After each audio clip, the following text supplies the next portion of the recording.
Hey guys, nobody's here yet, I don't believe. Let's see, get things going here.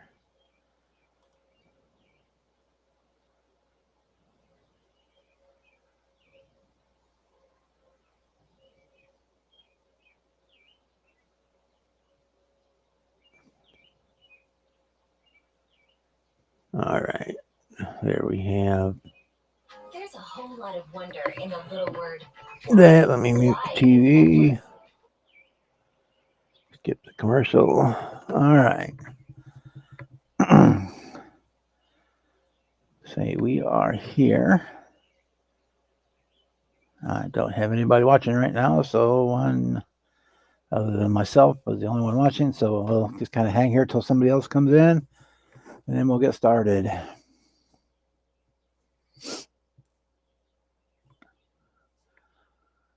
We got a couple bills I'll show when we get people in here, and then talk about what's going on in my world a little bit, and then we'll just hang out and have conversations for for a while. Yeah, if somebody comes in, I may not realize I'm here because I haven't been able to be on lately because of the situation going on with my mom. So we'll wait here for a minute and see if nobody comes on, then we'll just get on with it like they were here. All right, now we got two people showed up, and we can get going here. All right, clean this mess up a little bit.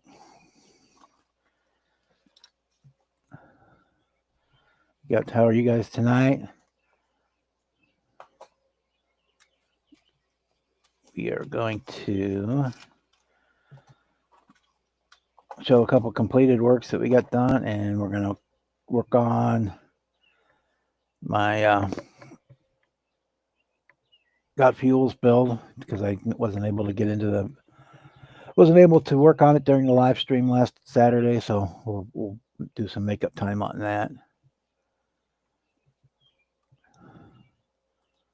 But yeah, that's. Hey, Jimmy.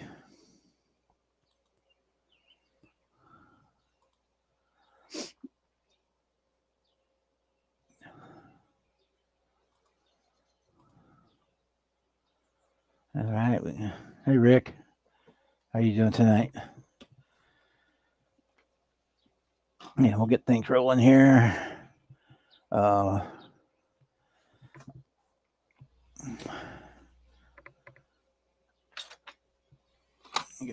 Clean this mess up a little bit, and then we'll get started. I haven't been able to be down here much lately.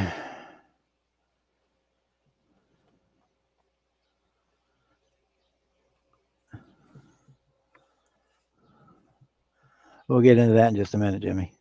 Wait for a few more people to show up.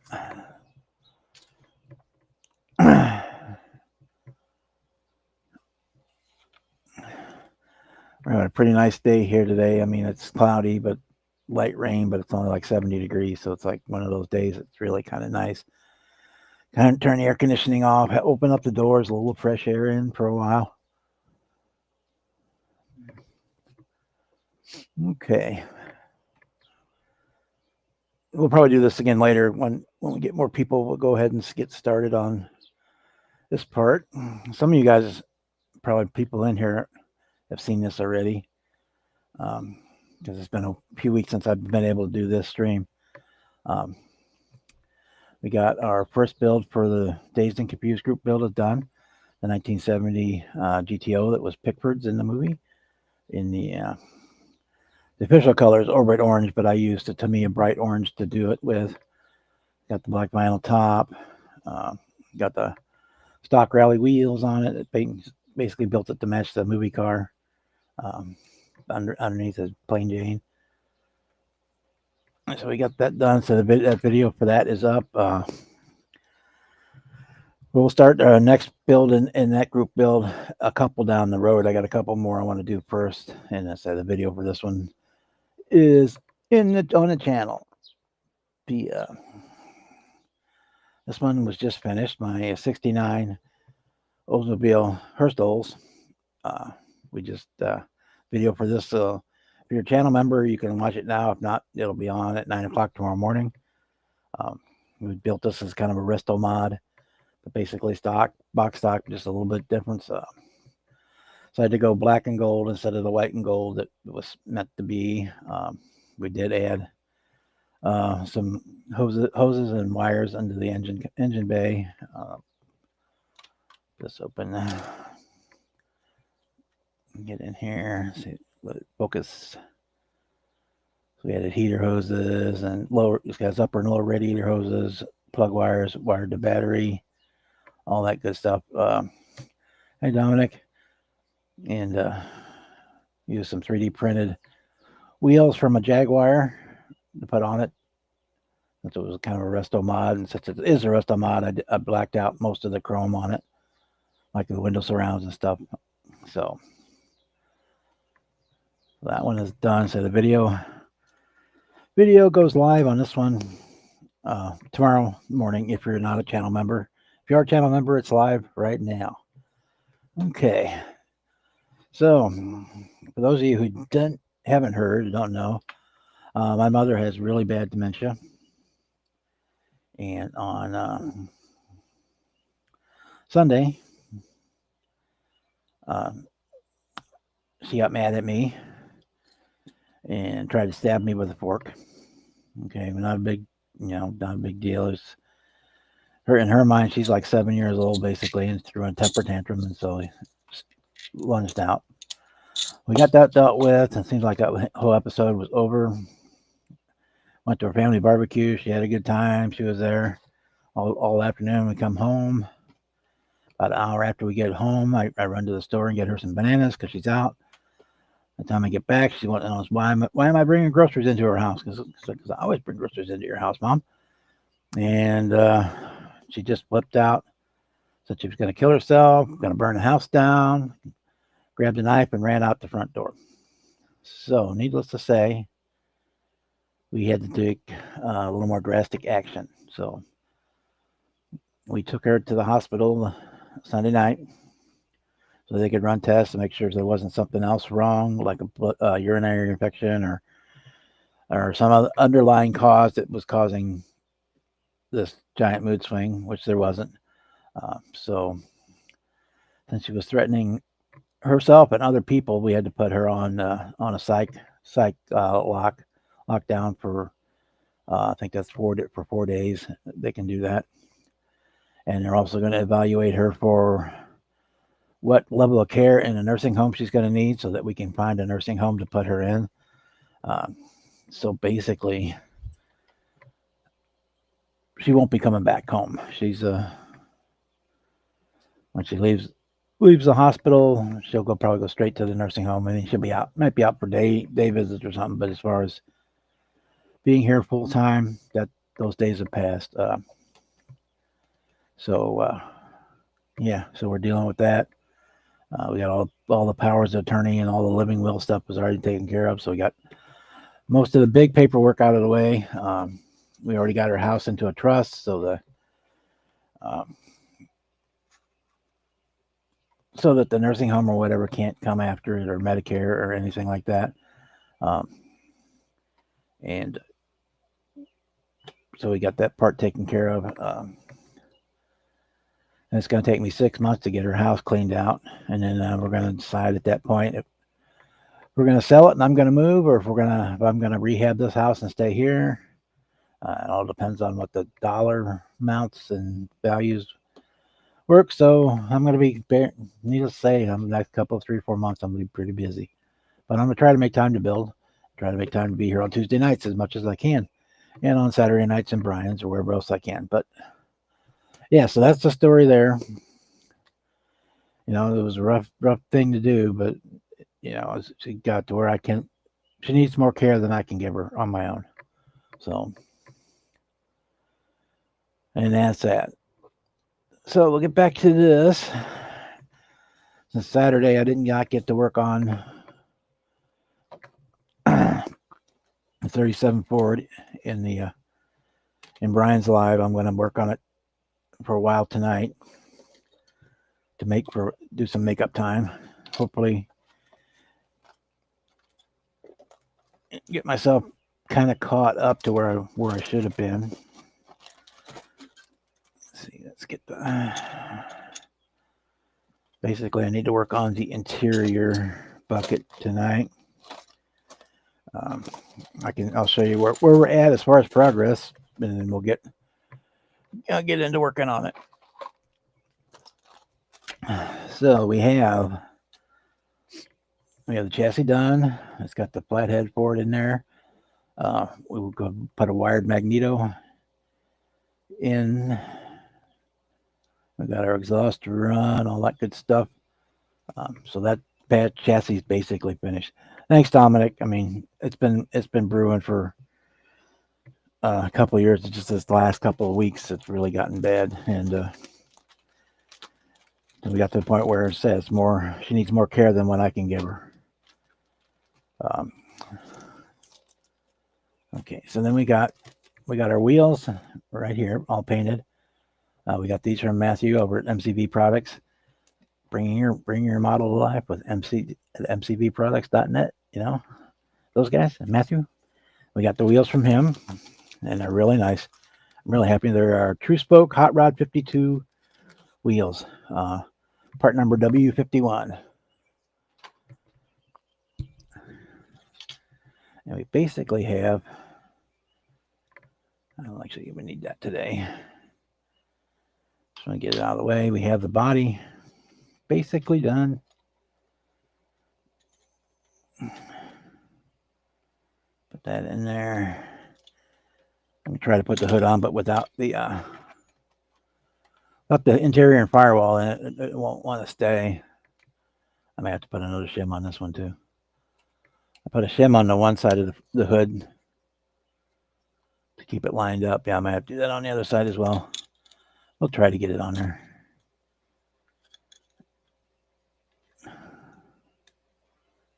There we go. It's sitting. So there's our body basically done. We still got, of course, had the headlights and the door handles and the windshield wipers and bumpers and all that good stuff. Tail lights, license plate frame, all that kind of stuff. But we've got it. Basically, it's been cleared. Do have the decal on the trunk on the tailgate and on the hood. So those are decaling is done. So the body itself is basically ready for final assembly stuff. So let's put the hood up here. I started working on the interior. Got my firewall. Hey, Leon. Firewall's painted. I'll probably wait to put the battery on until later after it's all installed because I'm probably going to wire that, run wires from the battery. I painted the seat and the door cards a leather color. You can see the light shining through, so it looks a lot uglier than it actually is. Once it's in the body, it'll be a solid color. And we did a kind of an OD green for the floorboard. So we're going to work on that tonight. Get the interior finished up. So there's the firewall. We did that already. I somewhere in my kit, or it was missing, or I lost it, was the steering column. So I just made one out of wood. And that worked out just fine. So we got that to go.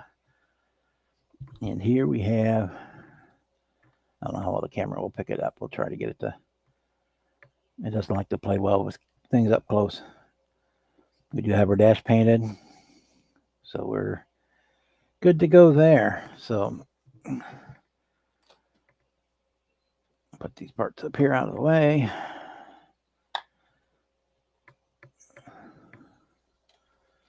Let's say we're going to work on the interior this evening for a while. I don't even really need the firewall right now. I do need the instructions though.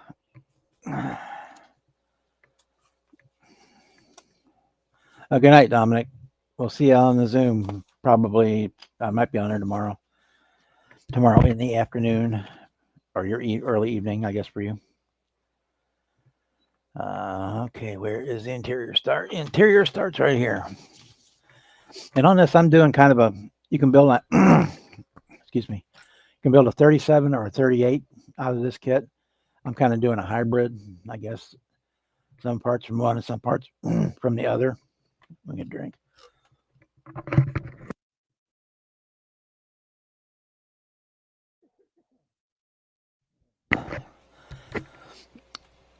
Mainly to help with this rake on the suspension, and I just picked a grill that I like better, that kind of thing.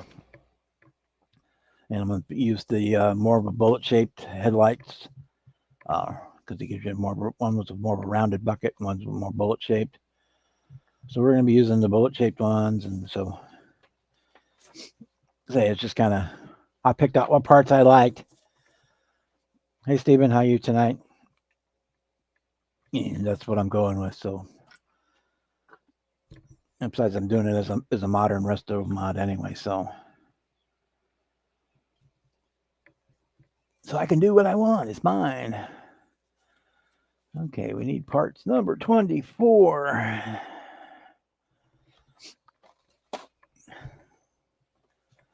And thanks to this being only a 1 day a month build, this is probably the longest running build I've had in a long time. Probably other than my 747 space shuttle one because I was waiting for parts on it.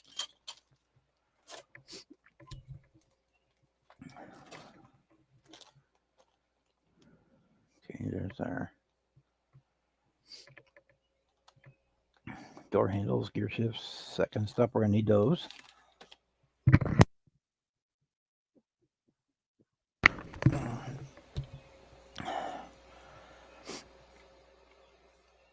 Okay, those are not plated.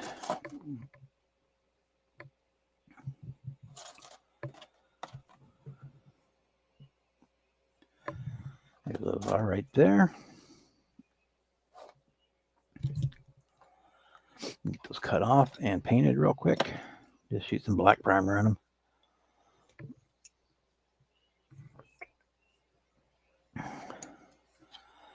I'll just rattle can them and shoot them out the door.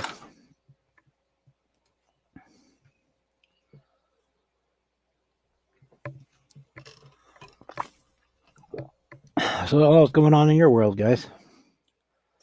It's got to be better than mine.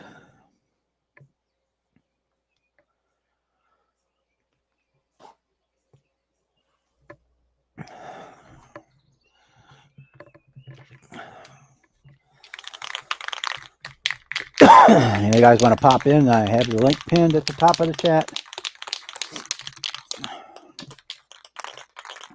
Otherwise, I get bored talking to myself. So, in about a little while, I'll show you the GTO and the Herstos again. When we have more people here.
All right, I got those painted. Lacquer primer, so it'll be drying in like 5 minutes.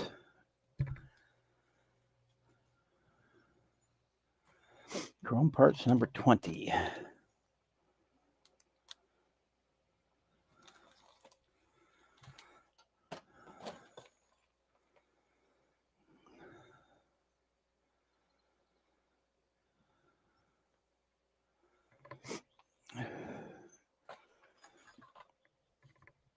Yeah, it takes a long time to get over being a night owl. I still am not over it. but I worked the night shift for 40 years, so I know. I apologize to commercials. I can't. I have to pay for this somehow, and I don't have any real control of where they put the commercials. Or used to be they just put one when you first came in, and that you wouldn't see another one. Now they just stick them in wherever the hell they feel like it. I've got the setting for low, so you shouldn't get too many.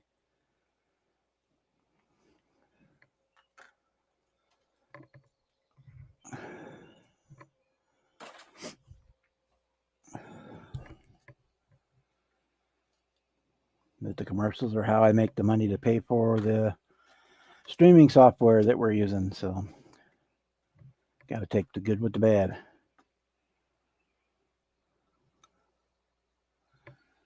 Okay, part 20 is the cranks, and part 19 is the door handles. Okay.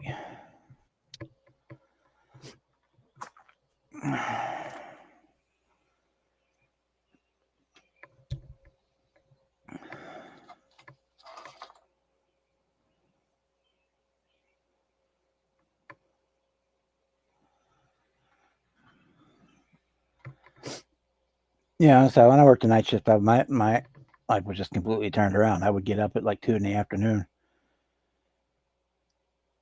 and I would get home around 2 in the morning, and I'd sit there and watch a couple of movies and go to bed about 6 or 7 in the morning, maybe 8, depending on how tired I was.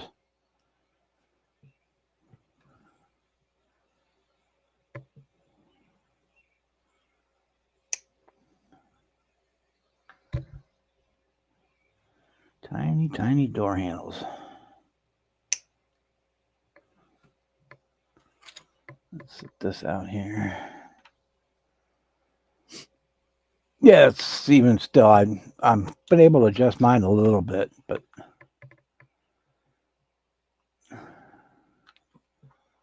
I'm more likely now to be at 2 or 3 in the morning going to bed and getting up around 10, between 10 and 12. But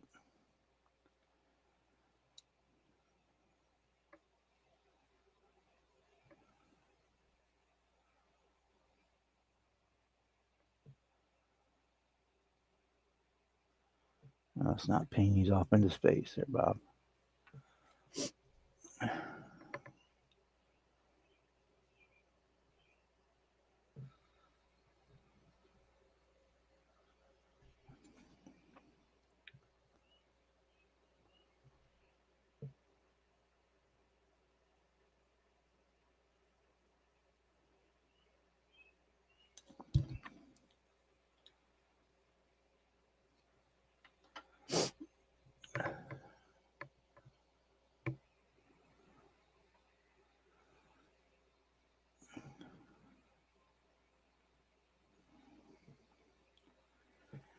Yeah, it is hard to get to sleep when you're in pain, but eventually exhaustion does take over.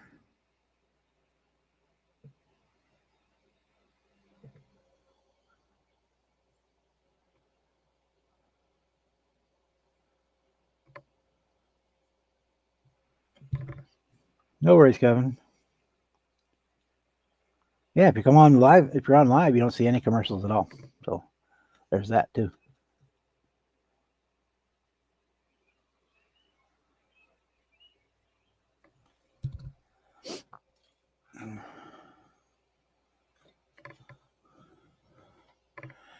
Hey JP, how you doing?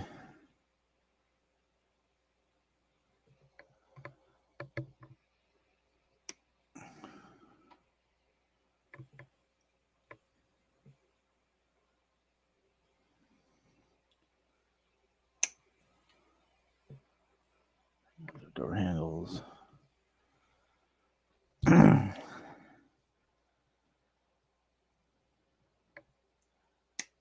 this off. We need it. The stick shift.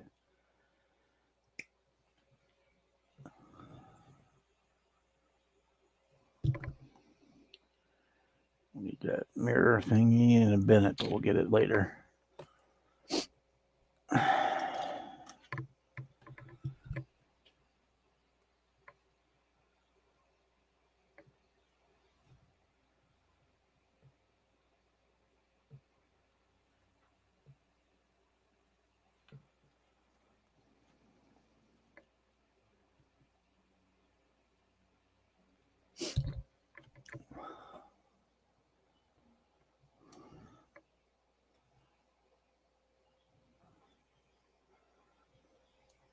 Hey, Boston, how you doing tonight?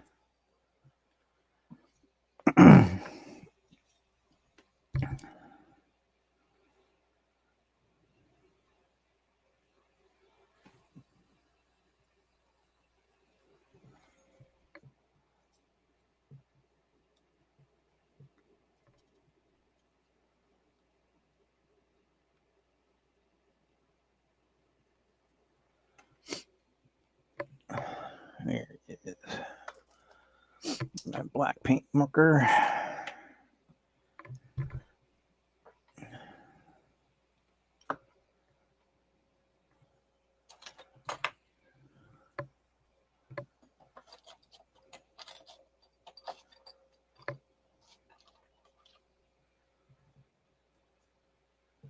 Even though you won't be able to see it, we'll clean that up a little bit.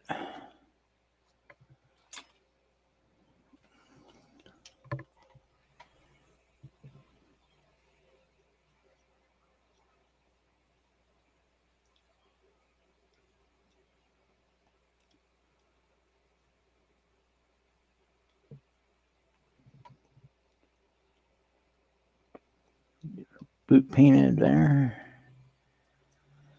Okay. Bump, bump, bump, bump, bump.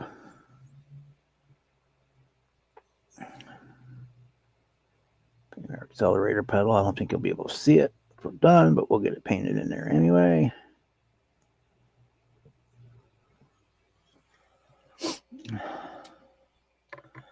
Paint pens can be your friends, guys. When you use them in the right spots, they can definitely be your friends.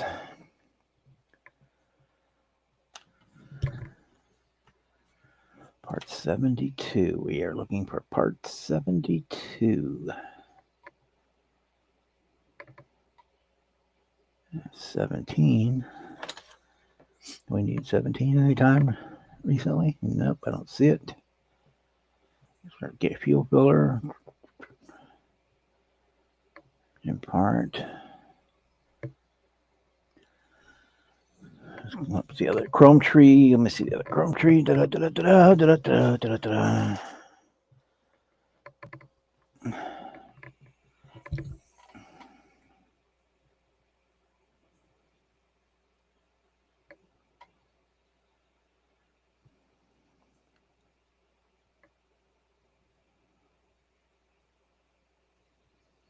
$200. Now these parts are all in 100 three-digit numbers. 73. 11, 13, 14, 69, 12, 25, there's 17. Oh man, oh god, that's gonna get lost. That I thought that was just a nubbin for the from the sprue. Oh man, I don't know if I'll be able to get that piece off of there.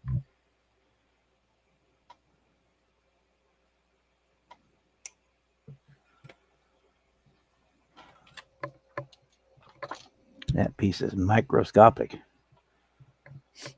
All right, Kevin, give me a second here. Let me get the. It's not didn't ping, but I see there's two. So let me get up here. Oh, Jimmy's in there. There's Jimmy. Yo. It didn't. Sorry, Jimmy. It didn't ping. No, you're good.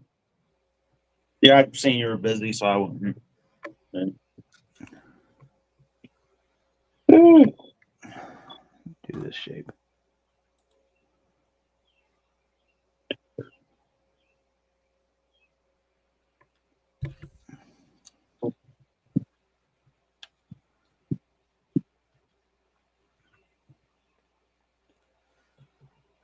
And this part is going to get launched off into space. I know it. I know it. I know it.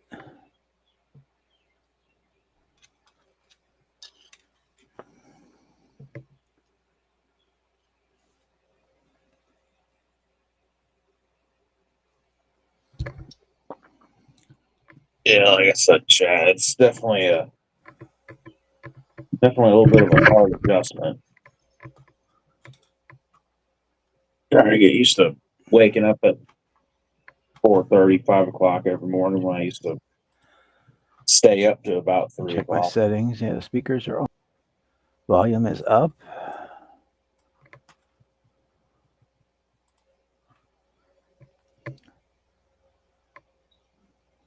I can't hear you at all, Jimmy, for saying anything. I can hear you.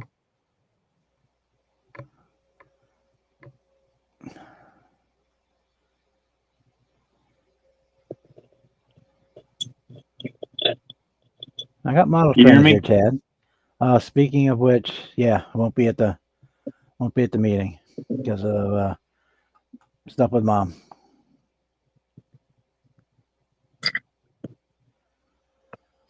Can you hear me? Let me try this for a second, there, Jimmy. I'm guessing not. Yeah, it's my headphone. I think maybe the volume's turned off on my headset.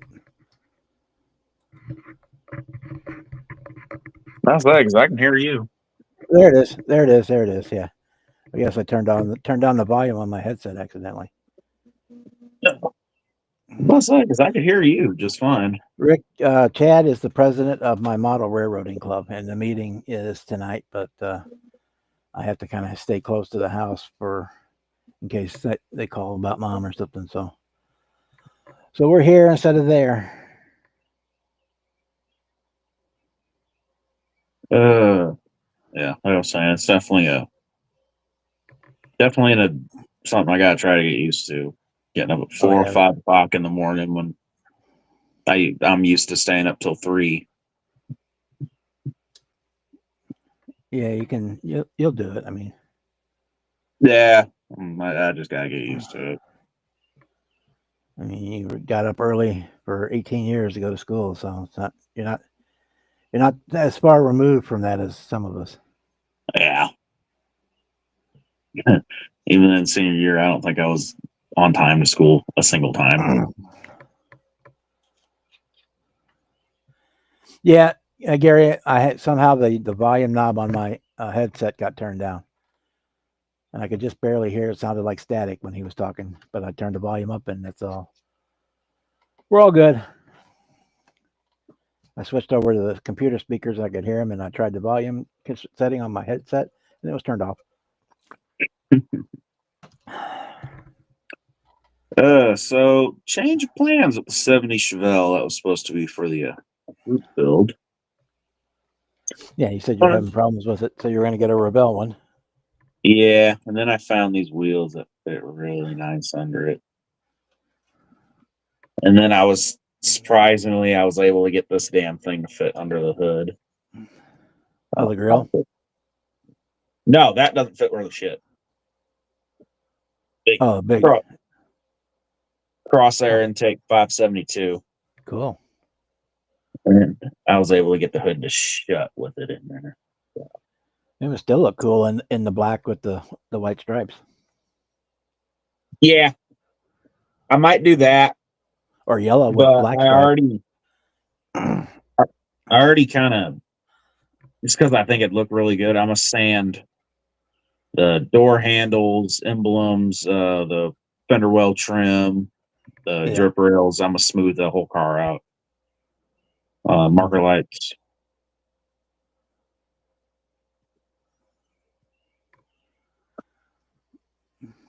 And then that's the only link I have, Kevin. Then I'm gonna murder out the whole car I too. will put it up again. There you are. Hello. There you are. Nope, he's out watching for children again. For some reason it wouldn't let me on. I usually open it up in Safari and it wouldn't go to Safari. Oh well. I figured it out. Finally. Hi Jimmy. Hi Bob. Anyway. I win. I'll try to behave this time. I promise. Yeah. Luckily, I get up a little early just because it takes me a little longer to get going in the mornings and Dad shower and shit and everything. But Dad gets up about the same time I do, so if I don't get out of bed, he'll make sure I get out of bed, which I've done pretty good the past few mornings. This morning, though, was kind of rough because I probably slept all of 4 hours. Time you got to be there.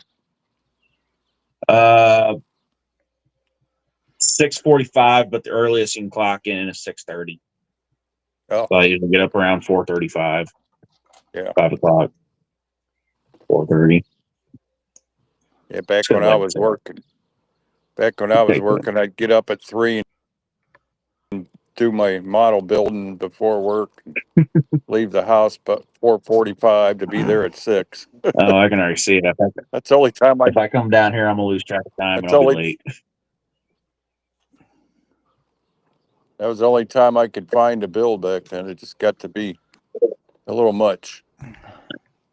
Then the weekends I would finish up my builds. Yeah. I'd have to be at the factory at least 5 a.m. to get things fired up, compressors and dust collection and all that stuff. Yeah. Showed me today how cool this fucking place is. Work for Tyson Foods. They so the assembly line I run with the or work on, say run. But Yeah. we make the Jimmy Dean breakfast sandwiches. And Oh yeah. so the most that's ever been made on that line is 952 pallets of sandwiches, which it's a box of 8 sandwiches, 4 high and 4 long. Yeah. And we did Thursday 1,300 pallets. What the hell's up with you and sandwiches? I don't know. No, the fucking my supervisor learned my middle name was Dean. So yeah, he just stuck me on the Jim Dean line. Well, you just left the sub shop. Now you're doing sandwiches there. Right? Yeah, but I'm making double. Oh, I'm sure. Yeah. For last week, since it was my first week, we get paid Thursday. For only those 3 days I worked, I made twice what I make in 2 weeks at Jimmy John's. So All right. this Thursday will be my first full week of pay plus the 13 and a half hours overtime I've already worked. Well, you're lucky you get paid every week instead of every 2 weeks. I hated that when they changed ours to every 2 weeks. Yeah. If a man's there to work a week, he should get paid at the end of every week. They took a vote on that. Everybody voted it down. They did it anyway. It's like, why'd you bother taking a damn vote? Yeah. Yeah. It puts you in such a high tax bracket that you end up losing money. You get more at the back at the end of the year, but Yeah. I know my wife sure didn't like it. I guess I better call her my wife instead of the warden. Well, my In case she mom, ever. Go ahead. my mom's fucking that's what she did for a long time was she worked at a tax place and did taxes. Yeah. So she helped me fill out all my tax shit and put down all the right shit to where by the end of the year I should get a pretty good tax return. I like pretty fucking good. Yeah, you're young and single. You probably get plenty of money. Yeah, I always. I'm glad I did my own. I called her because but I had no clue what the fuck I'm looking at with any of that.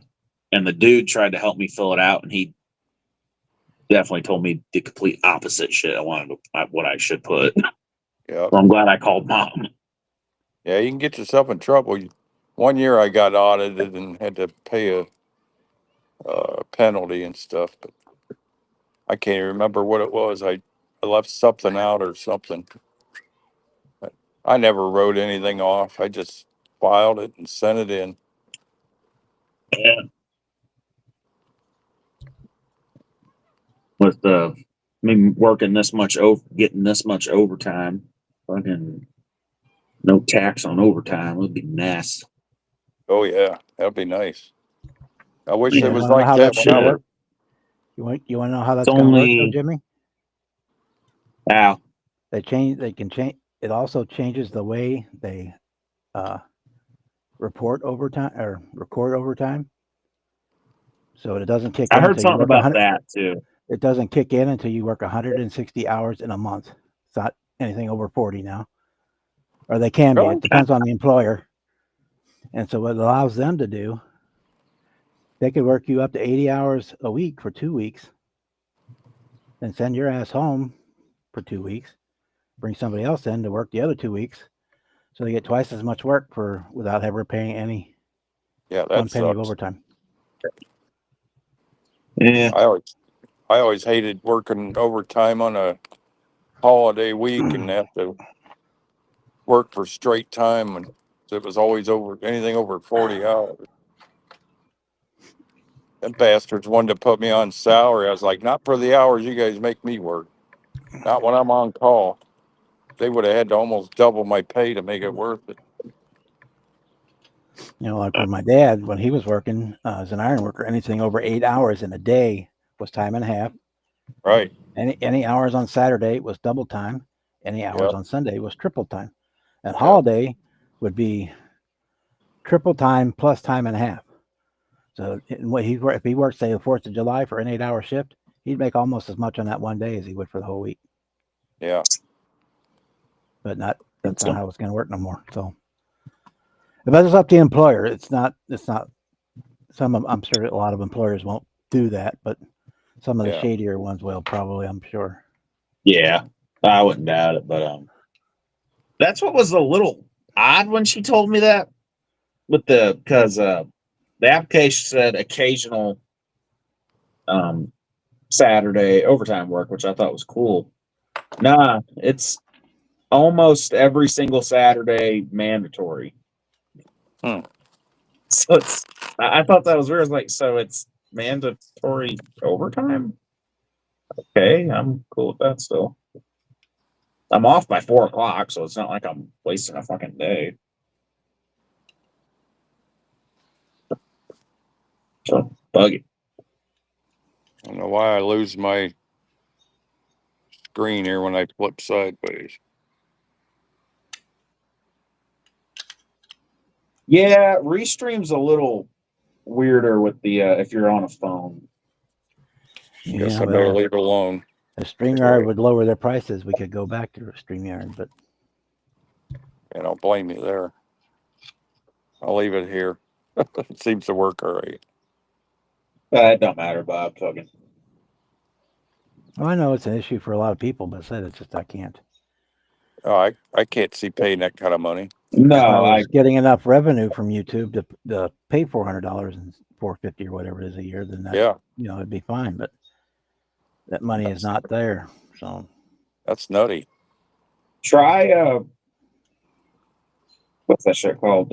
Like what Dan has set up, like a Zoom work account.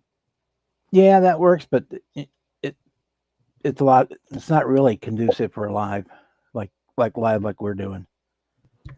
Um, That's what Dan he's been doing you can't. his lives on his Yeah, channel. Yeah. you can't see the chat from Zoom. So you Ah, have to have an extra page open, and nobody can in the Zoom call could see it, see the Is there a chat, way and for then Is there a way for me to see the chat on my phone or no? yeah. Scroll all the uh, way down, and it'll pop up. Yeah. Wrong button, dumbass.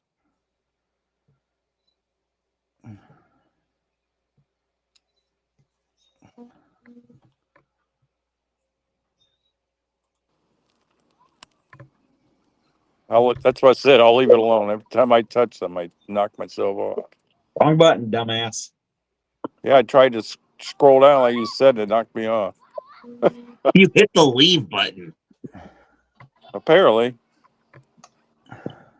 Here's the leave button's all the way on the right. I was over by the mic button. Oh well. If I can get it. My camera's weird. There we go. There's the interior for the Dodge. Let me blow you up here. I guess I could always.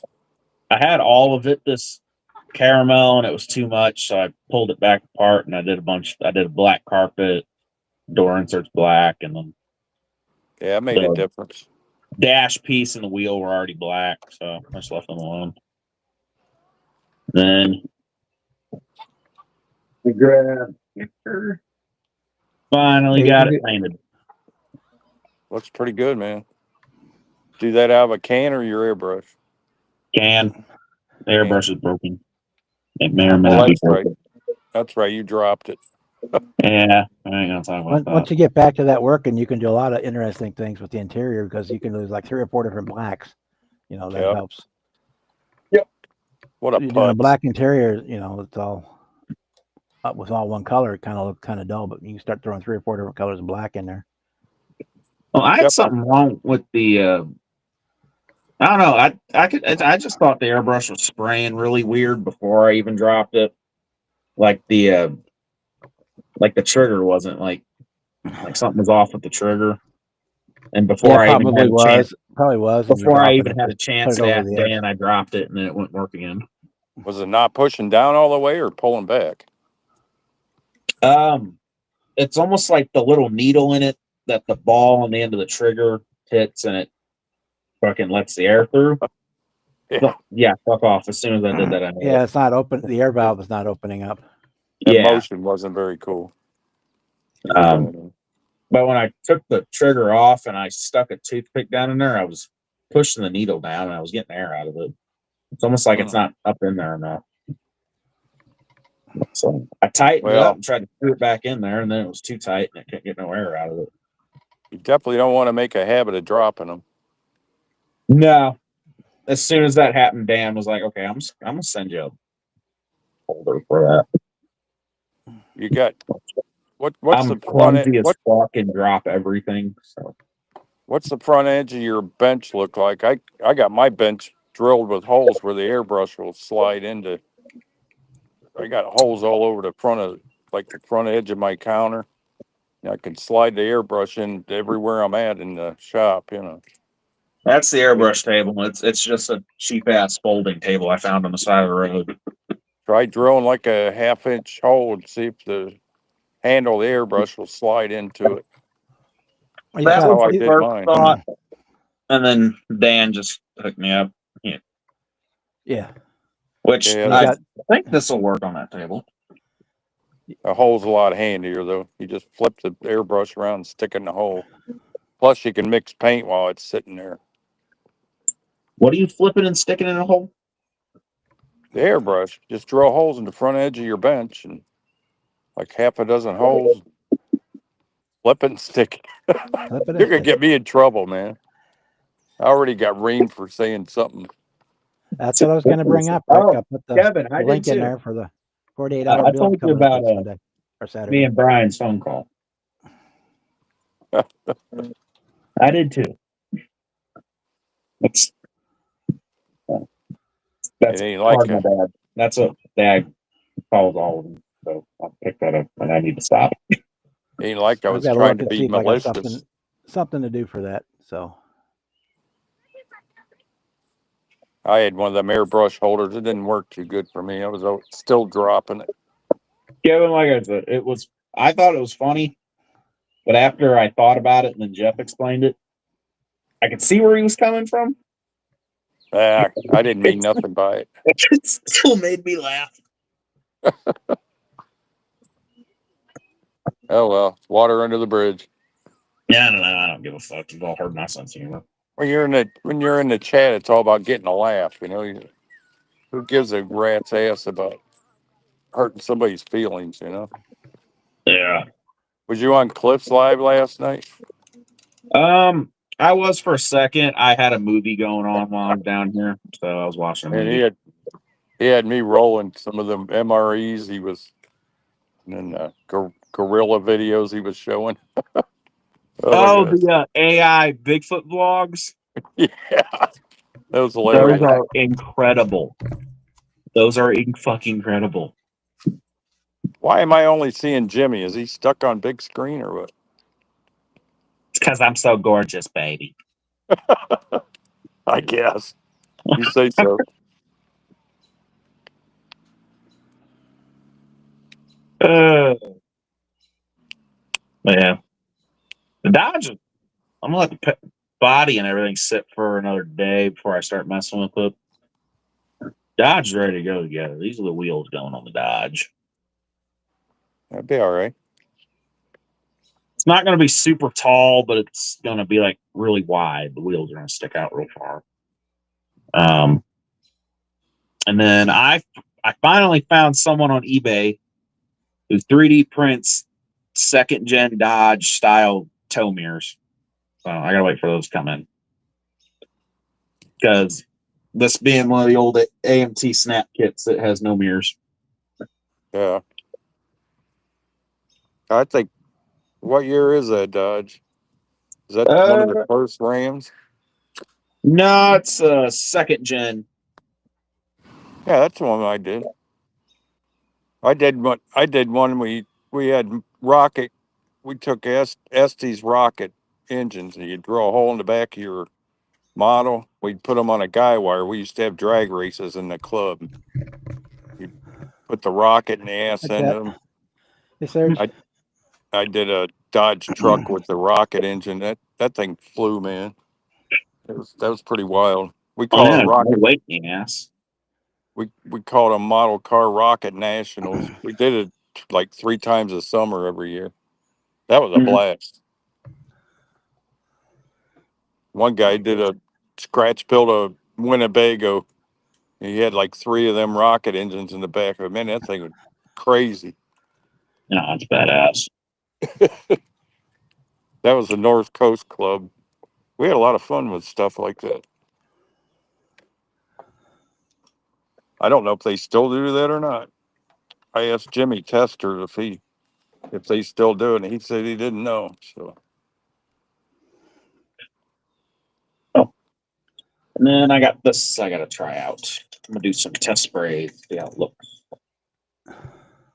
some more Rust-Oleum. Rust-Oleum color shift. Yeah, it's like a gold, a green, and a purple, and a pink. All kinds of colors. I thought What'd you I'd do? test it, see how it looks. What'd you do? Send that airbrush back to him to fix it or what? No, it's sitting behind me. Oh yeah. Dan has a spare release valve, which is what he thinks it is, what it probably is. Oh, He was sending it out at some point, but I'm not gonna like muscle him over it. I can't imagine how dropping it would have messed that up. Usually it bends the needle and messes the needle up. Every time you I drop don't, one, you bend the damn needle. I don't know. Like I said, it was acting funny already.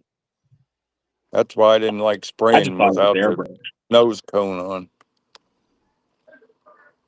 He also said part of my problem with it spraying was it had some goofy ass head on it. I guess Gary preferred that. It's probably not a good head, so Yeah. I got a little bit better of a head on it now. Which I had the good head.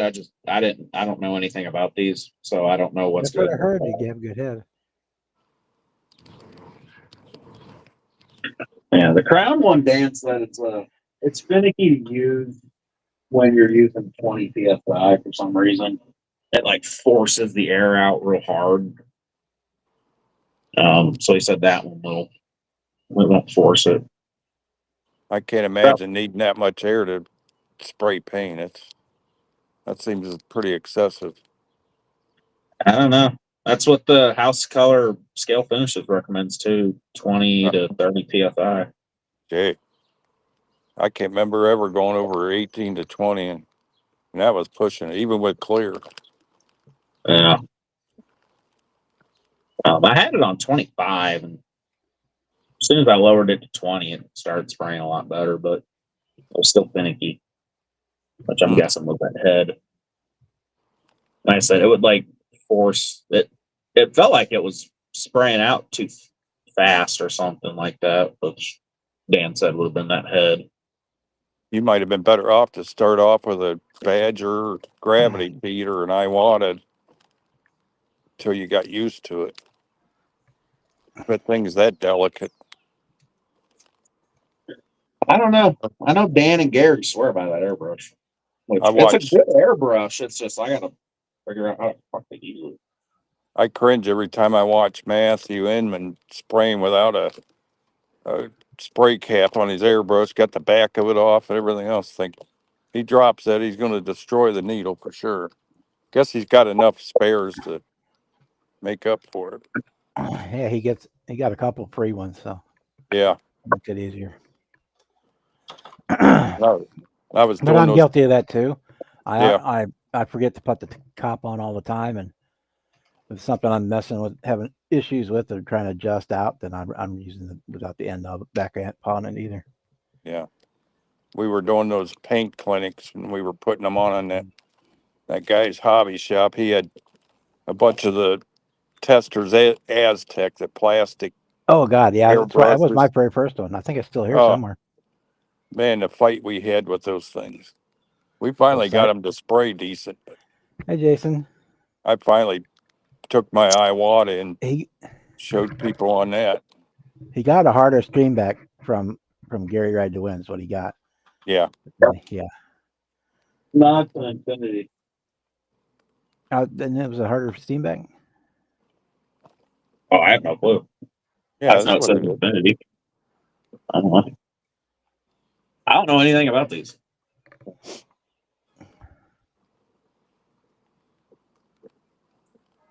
Yeah, you just have to play with. Well, I always told people just get you a large piece of the shiny poster board and some ink or something and practice spraying. Something that ain't so expensive and stinky.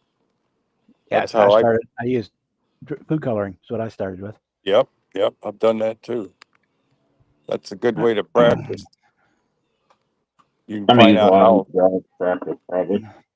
you can find out how fine of a line you get and everything. Doing splatters and you could almost do perfect circles and you get enough practice with it. I just used circle templates on that aqua truck I did with the graphics on it. You just hold it up there and hit it real light with the little quick spray and you got circles, half circles, full circles, whatever you want. Okay. Didn't even have to use tape. I've even done it tearing a piece of paper and hold that for like the mountains and the clouds, like on that Astro. Yep. That was just torn paper for that. Okay. Let's do this. Now we got more people's here. We'll go over this stuff again. So we got our Pickford's GTO for the Dazed and Confused. We got her done a couple weeks ago. I The think video it's was cool. on the channel. We did it just like the car in the movie, black vinyl top and the rally wheels and all that jazz. So it worked, turned out pretty well. Did I have like to had to dig up a mirror for it. The kit did not have a mirror, so let's say that video's up. And in the Zoom, mostly in the Zoom calls the last couple of weeks I've been doing. Up, Jimmy popped out and back in. Oh, that's the one that got me in trouble. Yeah. Yeah, that thing's badass, but Jeff, that old. Jeff And sent then, me a photo of myself on your stream. Oh yeah, Fucking weirdo. mostly in the Zoom calls the last week or so, I worked on this Herstol's, the AMT one. And if you don't have one of these kits in your stash, I would grab one. It's a really nice, got a lot of detail. Even the engine is really nice. But we did it basically kind of as a resto mod. We put some Jaguar gold Jaguar wire wheels on it, painted it white or painted it black instead of white. yeah. And then we did some. That's the one with the 455. Yeah, I've Yeah. got the Pontiac rocket or a Pontiac Oldsmobile Ramrod logo on the air breather. That's a custom. I had to print that myself. It's a nice kit. I never did get around to building mine. It's got really nice detail on it. I did add plug wires, and I added heater hoses, and we do have a lower radiator hose down in there. But yeah, I did it pretty much stock, but just a few extra add-ons. Made an alternator bracket, so it's not an anti-gravity alternator. And the video for this, if you're a channel member, is up now, and if you're not, it will be up in the morning. Yeah, I'll have to check it out. Watch it tomorrow during my lunch break. Don't touch the puppies, honey. And He if is anybody- candy. Beat him up. Take it from him. And you guys that weren't here earlier, this reminder that this weekend is the 48-hour group build. I put a link in the chat somewhere about the link to the instructions, and then from Mutt Modeler's video. Like, And then, That's the one that starts the end of this week. yeah, it starts Friday night, runs 48 hours, Friday night through Sunday night. Yeah. It's a fun build. The trick there is to do your body first. Get your body done Friday night, so you can let it So you throw just it in pick the whatever incubator you and let want. it dry overnight and Saturday, and then work on the other stuff first. Yeah. After you got the body done. That'd be a good one for lacquer. takes me longer than 48 hours to decide what color I want to paint it. I'm gonna go dig and stash and see if I got anything back there to build. I think I got a couple more of those Hasagawa 66 coops. I can do one of those or curbside. Only group build I was ever in was when our club did the Green Hornet thing. We had a month to do them, but that was in the Model Cars magazine. The whole club's Green I Hornet. think I did the Green Hornet one. Was one of the 48-hour builds I did way back when. Yeah. The little 30-second scale one. They didn't have the big one. Wasn't out then. Yeah. Well, this was And the Monogram SSP, the selected subject thing program, whatever. The club bought a bunch of kits and handed them out and had everybody build it. We had 20 different ways everybody did it. That was pretty cool. Every one of them got in the magazine. While I was on lunch break today, I was popping through eBay. I found a cool kit that looked good, hot rodded my style. It was a Lindbergh 48 Lincoln. Oh, that thing's an awful kit. The 48 Lincoln Limber. I think that's probably one of their bad ones. There was that one I is the opposite. It's doable, but it's pretty crummy. I seen that one, a 38 cord. That one ain't too bad. And then the other one I really want to do, but it's a little expensive, is like a 38 or 39 Auburn boat tail. That's the worst one. That was also crummy. the most expensive, so I'm glad I said something. The wheels are horrible in that thing. Oh, well, I'm not going to use the kit wheels. I'm going to slap a set of 22s on it. I don't even think the fenders even come close. I mean, if you put some effort in it, you'd probably do it. I put mine back in the box and bought a die cast one and repainted the die cast. It was that bad. I just didn't want to put that kind of work into it. I said something for about them. Now the 53 Ford Lindbergh, that thing really nice kit. The 37 Ford is a great kit too. Yeah. I really like that one. That one built up really nice. That 53 Vicky, that's the kit I was working on when I had to quit building. It's all painted, foiled, ready to go, and I never got back to it. Yeah. I was looking at a couple Lindbergh kits. If you like, some of them are really good. Some are dogs. I mean, well, we said about any brand, but hey, there's a schnoodle. Mainly some of their oddities. Your dog. Sheepadoodle. Looking at a lot of their weird like snap kits. Like I'll give you one was a 2000s Dodge Caravan. I mean, just some weird shit that nobody wants to build, but I want to build because I want to do crazy shit to it. Yeah. You all I can give you an excited? idea, Jimmy. That 37 Don't get Ford kit that you excited. got, She's this one fixed. that you bought, you got like at the Don't show, get like last excited. year or the She's year before. fixed. That's a Limburg kit. I gotta Just a figure out how to Reebok move. Limburg kit. That Chester's kit. Don't Yeah. scratch your car. Mhm. We better The go. 37 I'm on. Ford. I've seen a I'm couple on of the those. internet live. I gotta get away from the That's a noise. Limburg kit. Beat them up. Do us a favor. Beat them up. Another lady bringing her dog to the park. Tell the The dog to bite them. dog's going nuts over my Bella. Have your dog bite them. I'll send you $100. She's got a sheepadoodle. It's going Oh, nuts yeah. for my Morkie. He's a Yorkie and Maltese mix.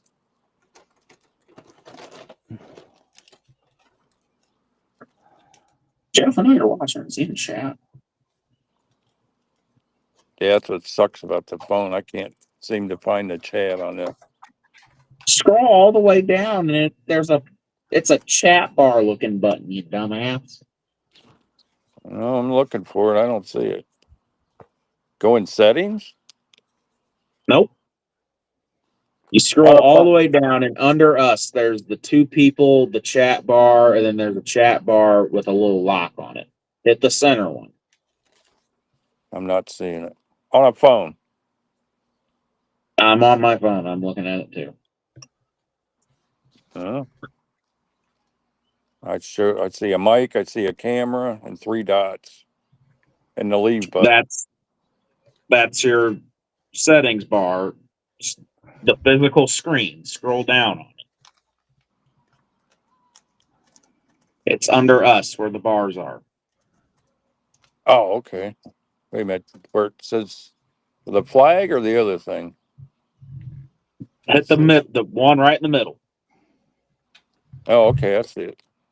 Dang. All this time I didn't know that. The Buds is like, what the fuck? Front view. Maybe I shouldn't have showed you. Yeah, I got the bra commercial too, Buds. That's why I was laughing earlier in the chat. You guys got that too? Yep. Did you The get one pepper. with the fat ugly bitch? Yep.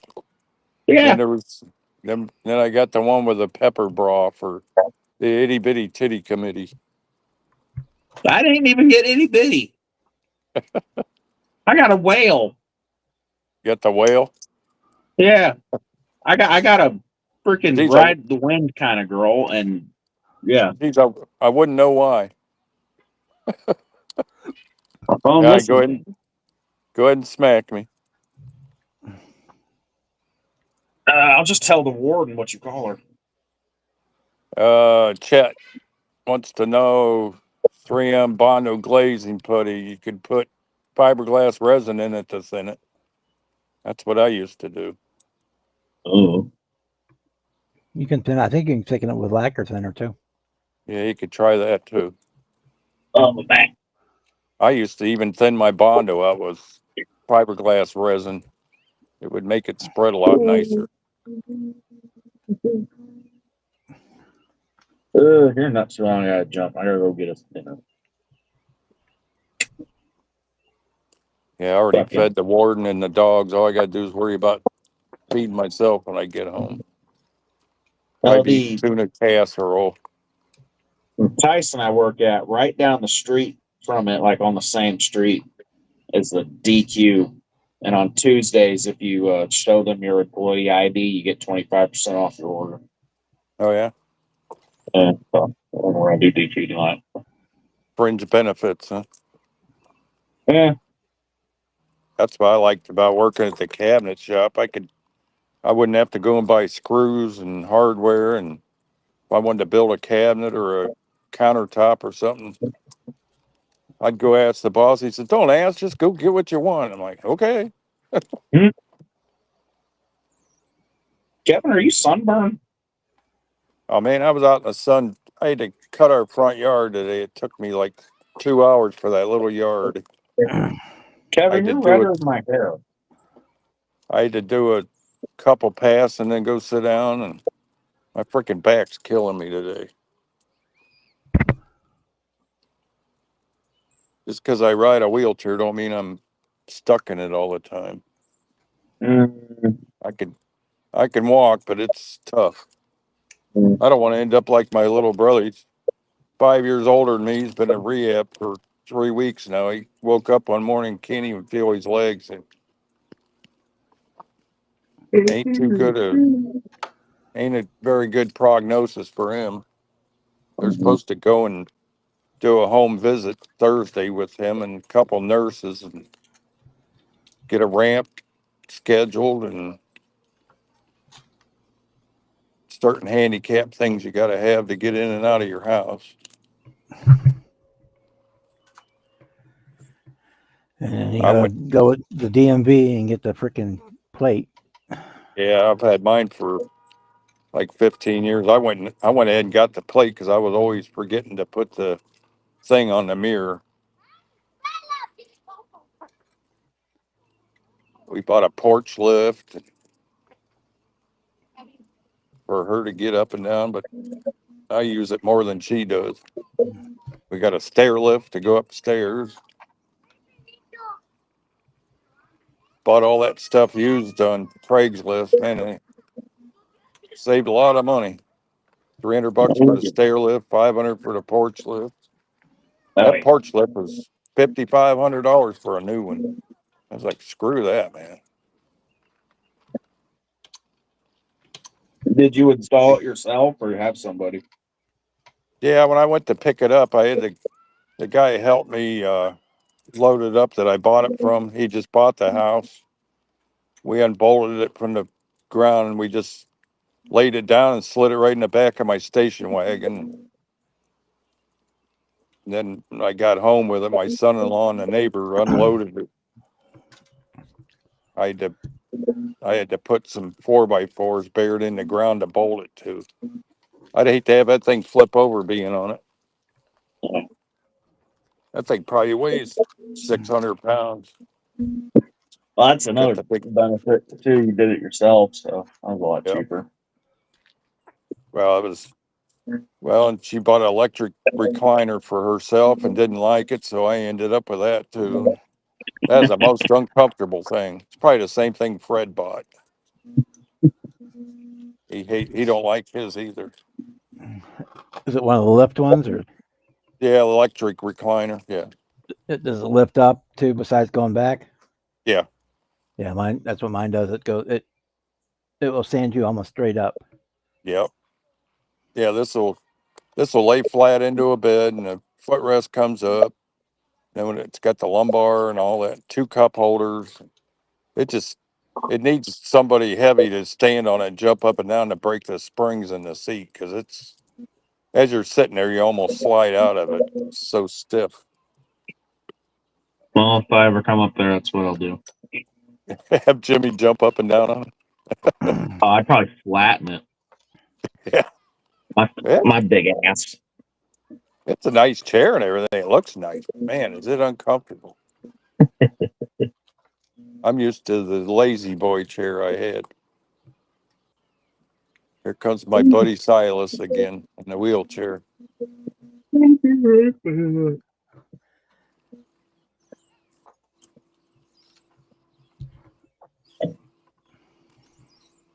Hey, you shouldn't even need AC today, Chet. We're Yeah, like my doors. I got my doors open here. 72 degrees here. Perfect. I think he's what, in Indianapolis or something? Or is he in New York? Jersey?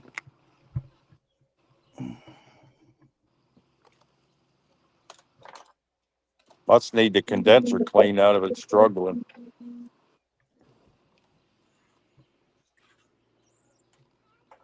Okay, where did I put them? Knock them off on the floor. That's usually what happens when I can't find them. Yep, down with the carpet monster. No, that's my tweezers. So the carpet monster ain't mouth isn't that big, Oh, yeah. but I don't know There's where my I. buddy. There's my buddy Silas. How you doing? Silas, hi, Vandana. How you doing? How are you doing?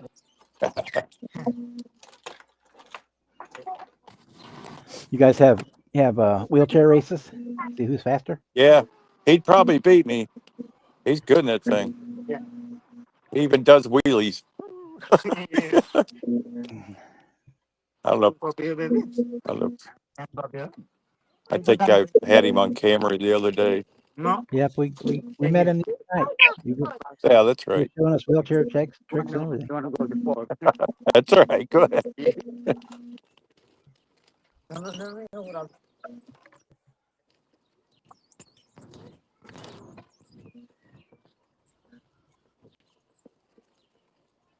Well, what the hell did I put him? Well, hopefully the weather will be moving your way.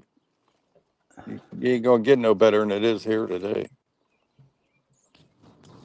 It was hot earlier out in that sun trying to cut that yard.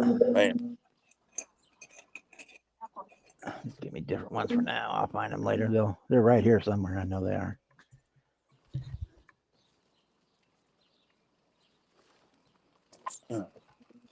well, you'll find them when you start walking around barefoot anyway. Oh, they're probably on here. They're probably slid up underneath. My computer sits up on a stand, so all my sandpaper stuff is shoved in. It's probably up under there, or laying right here in the open, right in front of me. One more. Yeah, the oldest one died. Yeah, last year. How many? I have two now. Two, yeah. Yep. Put up a new railing. Oh, yeah. Nice. Looks good. I like your flowers. Yeah. Very cool. This lady's got a hell of a green thumb. My flowers don't look that good.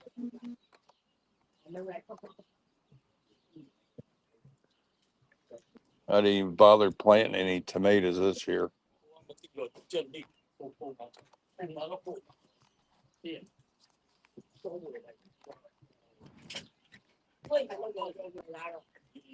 Go with the steak, buds. Well done. Ooh, Brian hear this, he'll be going, no, not well done. me too. I mean, I gotta have it warm. As long as it's I warm, can't. it's good for me. I can't. Oh man, I can't stay and watch anybody eat raw meat like that. It's just blood all over the plate. Oh, that's That's not disgusting. blood. The blood's all drained out of it. Ugh. They drain all the blood out before they even start cutting it up. There ain't no blood in there. It can be a little pink, but maybe medium well, but that's pushing it.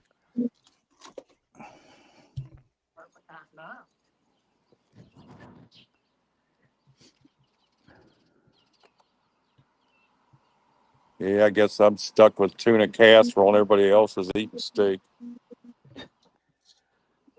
We had steak and pork chops over the weekend, so I've got a couple pieces of fried chicken left from yesterday. That's probably what I'm going to have for dinner tonight. how this dog keeps getting their harness off. You like it? How'd you do that? Lucky I caught that. She'd have been running loose. I don't know. Her harness came off. What are you doing, dog? Hmm? Guess I better pay attention to the dog a little Yeah. more carefully. Don't want her getting loose. I don't know how she managed that. So I needs a loose dog running, getting run over or something. All right. Whew. Yeah, it's a shame that little boy in that wheelchair. Man, he's only 5 years old and got to live like that his whole life. Well,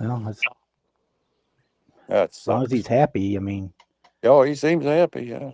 I was going to ask, do you think he would like to build a model? I'm sure we could Yeah, get he one sent to probably him. he probably will. Well, give me your send me an off-air email with your address, and I've got a couple snap kits there. I'll send one out for him. Yeah, I got some that I saved to give to the kids around here. I got Leyland up in the corner. I gave him a couple of, trying to think of what I gave him. I gave him some die casts and I gave him a couple Tamiya kits. Got him some glue.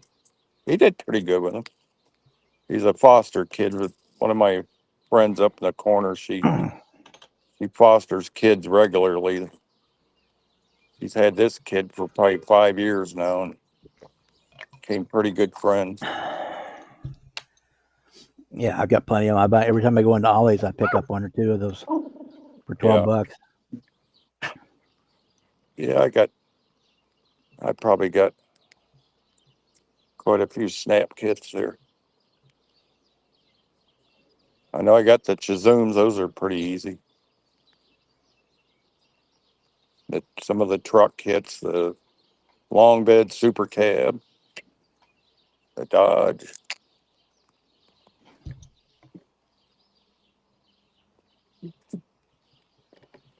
I know I've got a couple of those Raptor kits back there.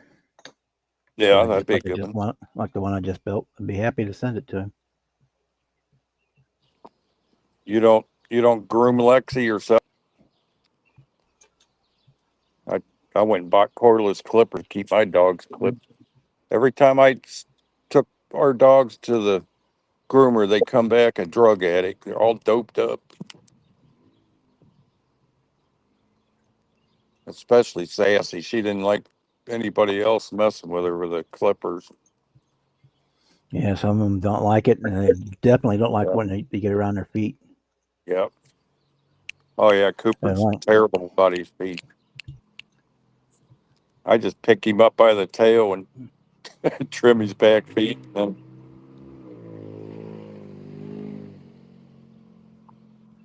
I'll lay him See, on our his dog, back. was that way. Yep.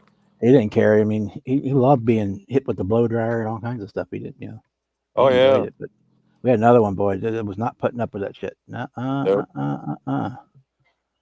they That's what they had to do. They gave her a little puppy dope before we went in. Yep. Yeah, with Cooper, I just lay him on his back and cover his head with a towel, and he's fine. As far as doing his belly and his feet, Bella don't give a shit what you do to her. As far as the grooming, them feet are always an issue, though. Takes me about an hour and a half per dog. Always got to take a break because them clippers make your hands numb. Even the cordless ones, they're almost whisper quiet. There you are again, Silas. He's gonna think I'm following him. Don't go in that street, buddy.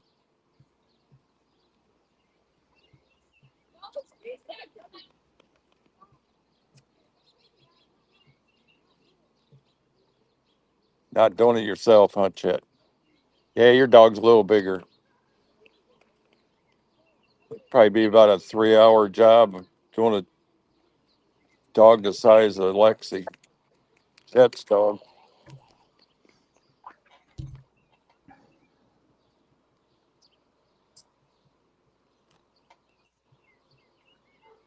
Oh yeah, dogs love to bite at the hose. That's pretty cool. I can see the chat now. All I had to do was push the flag. Thanks, Jimmy. I'll learn this phone yet. I don't think my other Yeah, phone has it's that. on. It's a I new will phone. be back here in a sec. Okay. I've only had this phone a couple of weeks. It's a 16. It's a smaller phone than what I had, but it seems to work pretty good.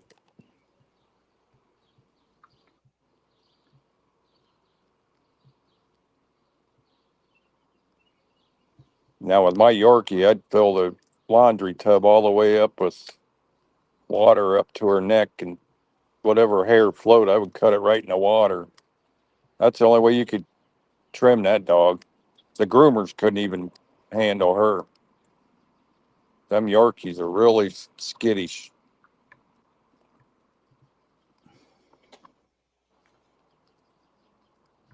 I know they make a harness you can hang them up to do their feet too, but that seems kind of cruel.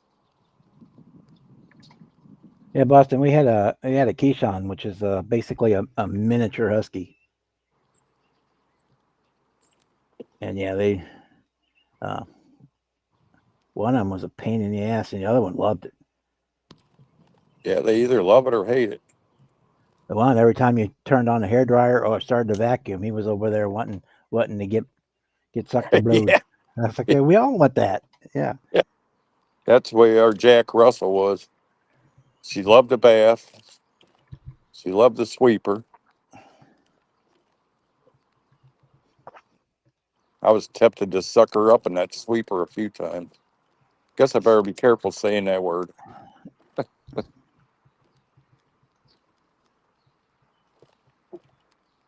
That dog was just bizarre all the way around.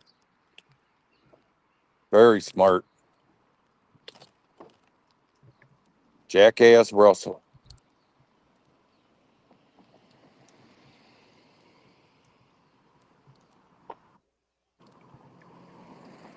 Yeah, it looks like it's going to get kind of chilly here tonight. Yeah, we're still sitting about 70 degrees here.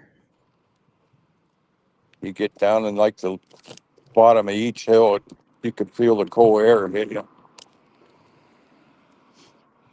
Sure beats hearing that air conditioner whirring all day. Yeah, we're going to get down to 68 tonight and be back up to 90 in the morning. Aches. At least I got one day off with no air conditioning and circulating fresh air into the house. Yeah, you're right in the heart of the humidity, ain't you? In Missouri, Yeah. Yeah. Missouri, Mississippi, in that area. Yeah, well, I'm also 100 yards from the Missouri River, so it's like having a giant Oh yeah, big time. puddle of water right next to your house. I mean, it's always Yep. humidity's always high.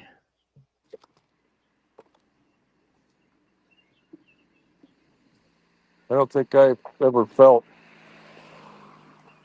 humidity like I did when we get off the plane in Atlanta when we used to go to that machine convention. You just felt like you was melting into the sidewalk. Get out of that taxi and melt. Yeah. That was the last time I flew there, and I would go down to Gastonia, North Carolina, the saw manufacturer down there for training classes. And It was that way when I was down in Houston last time. If the wind was coming off the ocean or off the Gulf, it was pretty nice there. But even if the whoa, temperature was 90 degrees or something, but the wind was wind was coming out of the west off the ground, man, it was like being in an oven, yeah. giant steam oven. Okay, there's my alcohol. Here's my alcohol. I can clean that glue off my windshield. So they decide where they're going to put your mom yet, Bob? Bud just No, asked. they're doing. Yeah, I talked about it. We'll go through it here again. That's fine. Um, on Sunday, she tried to attack me with a fork and Uh-oh. left the house with a knife. So Good we boy. had to put her into psychiatric observation at the hospital. And so she'll be there probably all this week.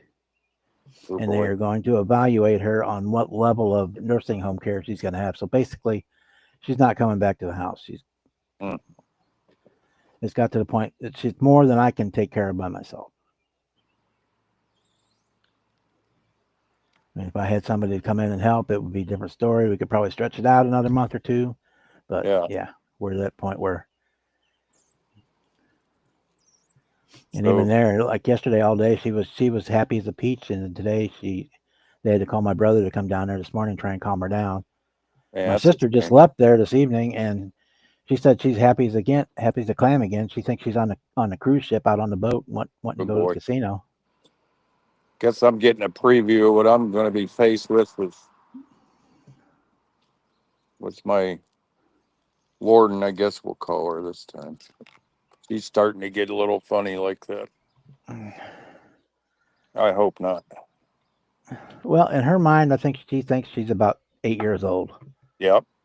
and that's the memory she still has left consistently. Yep. And what does an 8-year-old do when they don't get their way? They throw a They- tantrum. That's right. And when it's a grown woman throwing a tantrum, it's a little harder to deal with than it is that 6 or 8-year-old. Oh yeah. Well, my neighbor across the street, he was Carmine was his name. He had that really bad. He'd go out in the neighborhood at night looking for his cows. Uh, One day I was over there fixing something for her, and he was standing there with his fists drawn back, ready to punch me. And his wife came up and grabbed his arm and stopped him. It's like, man, that would have been nice. Have that Italian guy slug me. He wasn't no little guy either. He got So so bad the cops had to keep bringing him home, and he'd get out wandering around. so basically, it should be in there for 4 or 5 days when I decide. Yeah, They call them care levels. What, as far as what facility she can go to, depending on what care level she needs. right. Well, And hopefully they find the right place for her where she's comfortable. They're experienced with that stuff. People like you and me, it's too hard to handle that. I know right now it's hard because I was down there last night. I mean, psych ward, so it's like a jail cell. Oh yeah, I mean, yeah. It's no picnic, can't have her shoes because they have laces. Can't have this, can't have that. Can't. right? It's on. They're not locked in their room, but the ward is locked down. Yep. Yeah, you ain't kidding, Chet. When I moved in my house, that fellow I was just talking about, he came over. I was trying to dig out the roots from the hedges in front of my house. That man come over there with his pickaxe and 2 swings. He had them roots out of the ground. That man was a bull. It's very strong.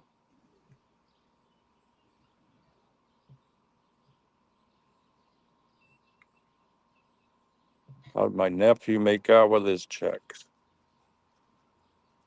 I don't know what you mean, buds.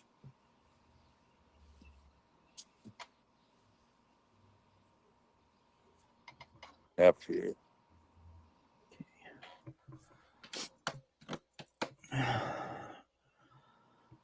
Now, hopefully, they're going to be able to get her into the nursing home, which is about a mile away from here. Yeah, that'd be nice for you. Is it? And if not, then it'll be one that's like 30-minute drive away. Yeah. But pretty much all of us live within within like a 5, except for two of my brothers live in the next town over. Yeah. Otherwise, everybody all lives in this town, or close by to this town, I should say, close enough by Yeah. this town. Hopefully they can get her in there so that we can go there on a consistent basis and not. Oh, you mean my son-in-law, buds? Trying to think of what out with his checks. Like talking about oh. You talking about my step grandson that got busted in the kitchen getting a BJ? That's the only thing I can remember I talked about him.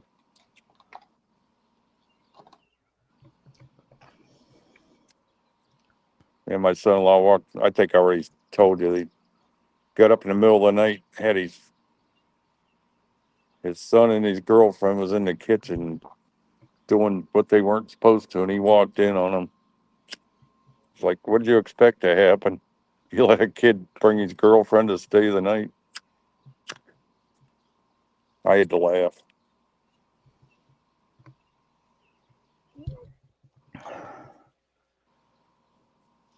I'm surprised he didn't give him a fist bump. Say, attaboy.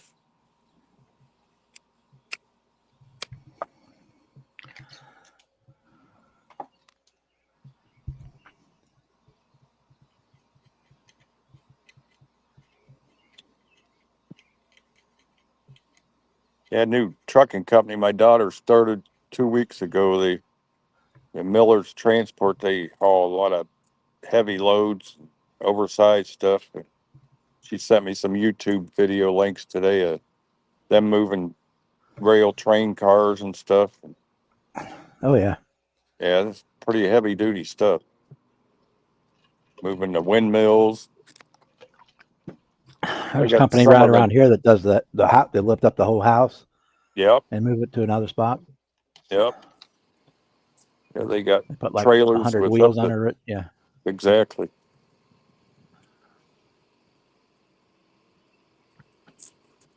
I know I'd seen some of them videos before. When she sent them, I was like, "Oh, I know that channel. I'm already subscribed to it." She's like, "Really?" She's a recruiter for that company now, hiring drivers, and she was working for the county jail here and got too bored with that job and left. Guess she don't like sitting in an office, being stuck behind a computer all day. Yeah, I got a buddy that worked for the Department of Corrections, and he said it's basically 99% boredom and 1% chaos. Yeah.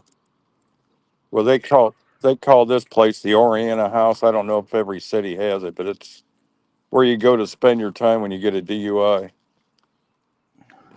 Told my daughter, I said, I hope you ain't dealing directly with the prisoners.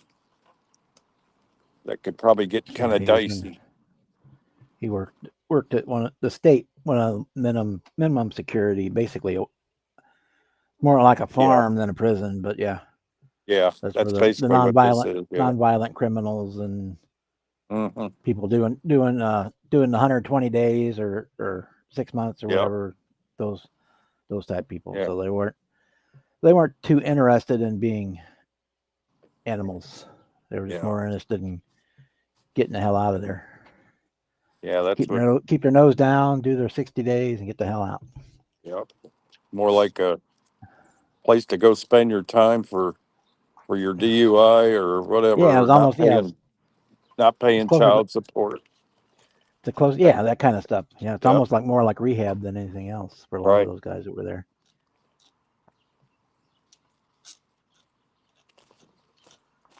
Yeah. But every once in a while something would happen. But he said it was 99% just boredom and 10% or 1% chaos.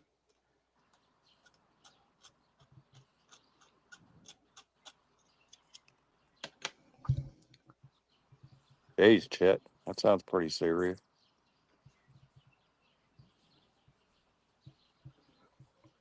Eeks.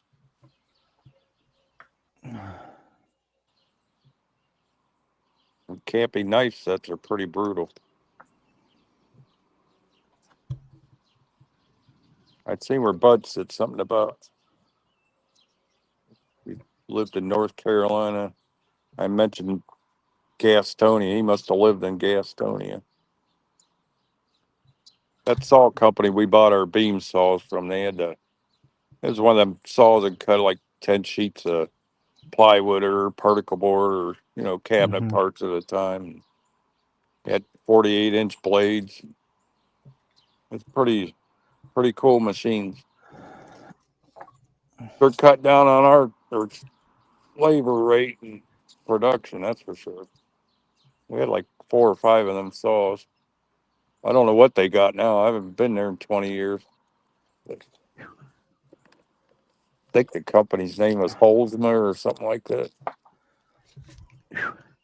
I think that stuff is 100% MEK. What's that? The Bondine? No, the Tamiya Quickset Extra Thin. Oh, okay, yeah, probably so. It's got that smell to it. Yep. Yeah, I've even used PVC pipe glue before. Does the same thing. You get a big can of it. Yep, that's contains acetone and MEK. Yep, Yep. there it is. And ethyl Well, acetate. Yep, that's what it is. yep. Acetone, lacquer thinner, and MEK. Yep. That's what we used to clean our cabinets and countertops with at a shop I worked at in Toledo, and it got to the point where he's having trouble getting that MEK, and we switched over to straight lacquer thinner after that. That stuff was pretty wicked. It turned your hands white.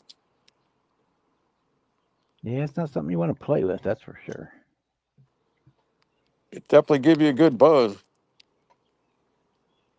Spend a day spraying contact cement and then have to clean it off all the where you oversprayed. You'd be feeling pretty good sometimes leaving there.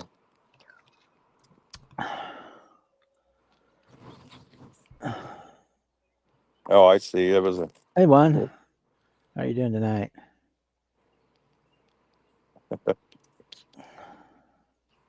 we're on a hover around room for more. The wheelchair scooter. Oh. I Yeah, use this to walk my dogs every day. I can walk, but not very far. And I tried taking them out up on foot, and they trip over my feet and everything. But they're like sled dogs. They know where their position is, and I've been walking them like this since they were puppies. okay, so we got the interior done. I got the glass in. Windshield wipers, door handles, we're going to leave that to the end. That MEK is something that evaporates fast. I know that. Oh, yeah. We had a barrel that had a hole in the bottom of it, and it leaked out in the shop.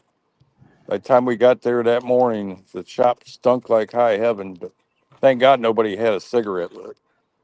And there wasn't any liquid on the floor. It just, as it leaked out, it evaporated. And Yeah, at the restaurant one year, we every other winter, we would close down for 2 weeks and we would epoxy seal the kitchen floors yeah, to seal the concrete so nothing the food can get in it, contaminate it. yeah. Well, one year they put it in and they got the hardener mix wrong and Oh it boy. wouldn't cure. Oh, So they basically had to go in there with backpacks, like the yard weed sprayers, fill yeah. the MEK and spray that stuff all over that Right. whole floor with epoxy and let it eat into it. And then they scraped it up. Yeah. Had to do that like 3 times, man. That place, even with the hoods going, that place stunk to high Ooh, heaven for a month after they were done. yeah. No, it's not a cigar I'm smoking. It's just a holder for a cigarette. It's just a rubber tube. I don't like holding the regular cigarette. I always drop them and burn myself. So I just stick it in a rubber tube, latex tube. One of the weird little things I do. Now, one of my first jobs was working in a culture marble shop where they made the like vanity tops in bathrooms. We'd pour that, mix the resins and stuff, and then pour them in the molds. You talk about something stink. Just smelled like fiberglass, but it was extreme. They had me on the grinding and buffing line for the first week. I'd leave there looking like Casper the Ghost. The buffing station and grinding. And we made some pretty vanity tops. The most popular one was the black with the gold streaks through it. I don't think it was real gold, but it'd be like metal flaky. The mold guy would like sprinkle it through the mold and then stir it around. And that was some wicked chemicals in that place. I think I lasted 2 weeks there before mom made me quit. I went to work for the countertop shop, and the rest was history.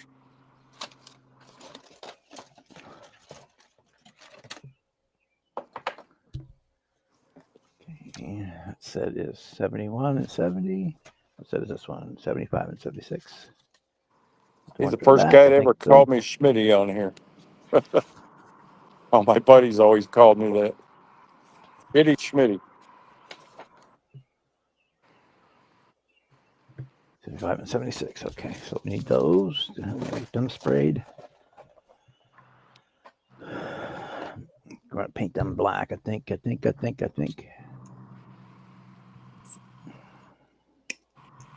Might not even use the front one.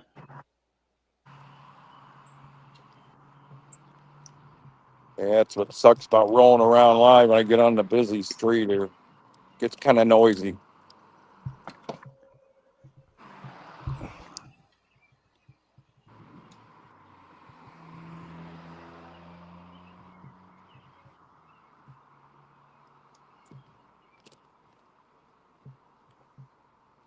Should be off this busy street here in about a minute. Let's see. Yeah, we'll paint them anyway. We'll worry about it later. I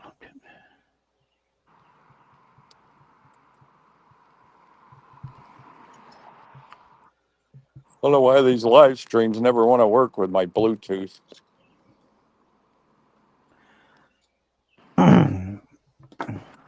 Bluetooth Hey. is not a real fast form of communication for equipment. If it's you start taxing it, it slows down really bad. Yeah. It's all right for doing like playback or just voice, but when you start doing voice and playback and 3 or 4 different people going on, yeah, phenol. I've had to mess with that stuff before. Yeah, that stuff is nasty stuff. Hey. Yeah, that phenol is pretty bad stuff. That we did them culture marble vanities and stuff. It just, I probably repeat myself. Just smelled like fiberglass when you mix the resin up, but it was in large bulk. We had like a cement mixer you would mix this stuff in, like mixing up 50 gallons of Bondo at a time. That's basically all it was.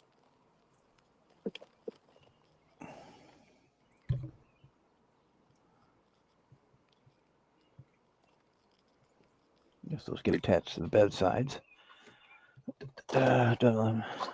All else fails, Bob. Look at the instructions. We'd spray all the molds with a gel coat, and after you filled the molds and you pop the things out of the molds, it'd be nice and shiny. Of course, you always had boogers, and that's why we had to have somebody buffing them and taking the sharp edges off. I don't even know if you can still buy them vanities like that with a sink all made in one or not. I would imagine. Yeah, I think so. Shit, that was probably 45 years ago I worked there. Okay, so Most people that worked in that factory didn't live long. Definitely didn't have very good ventilation.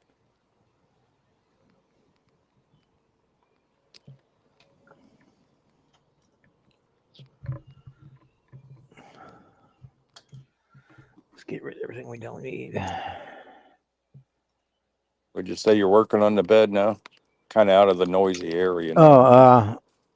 Oh, I'm actually cutting out the bumper brackets and trying to decide if I'm going to use the front ones or not. But I'm just going to go ahead and paint them anyway, and I'll decide when I get to that point. Yeah. Because I kind of like the look without them on there, but I don't know if you can see. Yeah, I it's kind of good like look. that. I like that I kind of color. like that look. So not have that chrome bar across there. So I might. Yeah. I think I'll paint them black, and then I'll hit them with the chrome. If they look decent in chrome, I might just leave the supports and let that be the bumper. Hey. I think. Yeah, you could always put like the little Nerf bar bumpers like the Shelby Cobras had. You got the notches still there, don't Yeah, you? the notches are in there. Or did you fill them? No, the notches are there. Yeah. So I'm thinking I'm just going to use I might end up just using the bracket and not the actual bumper. Just chrome the bracket and I'll look at it when I get there. But anyway, I still need to put black primer on it. Yeah. Yeah, Chet, that Emron, buddy, that stuff will crystallize in your lungs. Definitely shorten your life. I guess probably not as bad if you're only brushing it. Emron, Deltron, all that stuff with hardener, wicked. Same way with the 2K. Definitely want to wear a charcoal respirator.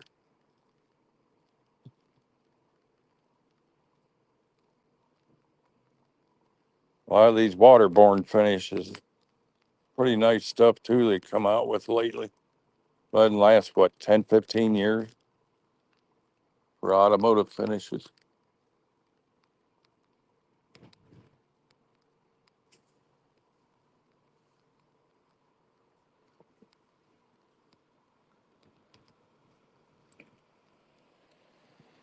Yeah, we sprayed that Emron when I worked with my cousin at the car dealership. We did I think it was a 50 Chevy. We did the fenders in metallic root beer brown, and the bed we did in like a beige with a pearl on it. Emron. That was some wicked stuff. I think I seen that truck last summer of a Moyer's Produce. It's their advertisement truck they use out in front of their farm out there in North Canton, I think it is.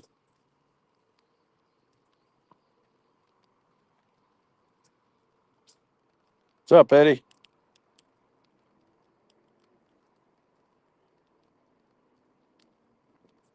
Oh yeah, purple pipe dope. That's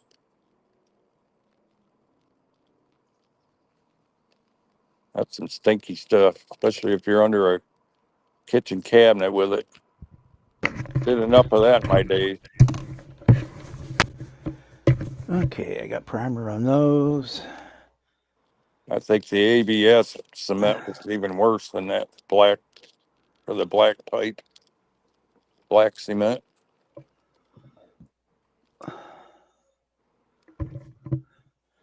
Hey, Edward, how you doing tonight? I don't think I ever met Edward on a live. Why don't you come on and see if you're as ugly as me? Or Buds.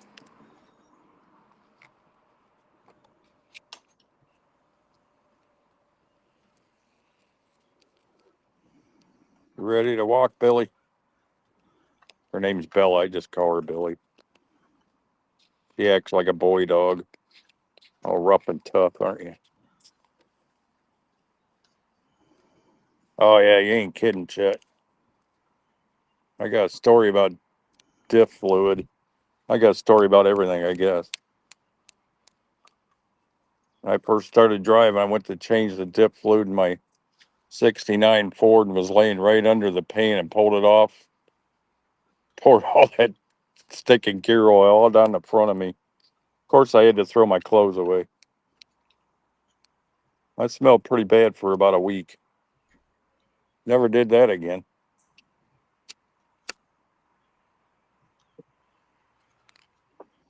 The things you learn.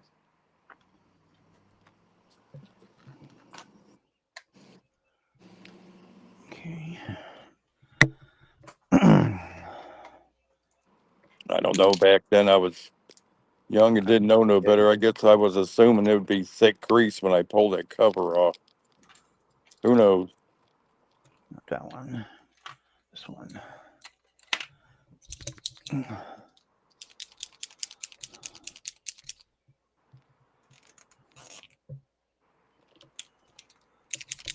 What you working on, Eddie and Buds? Probably more than I am. Okay, why don't you get down and walk a little bit? You rode enough for a while. I got another 15 minutes till I got to head back in. 2 hours goes fast when you're talking with somebody. Yep. A little easier than trying to type in the chat while I'm running this thing. Got a ciggy in one hand and the joystick in the other hand. Joystick for the wheelchair. Let me clarify there. that.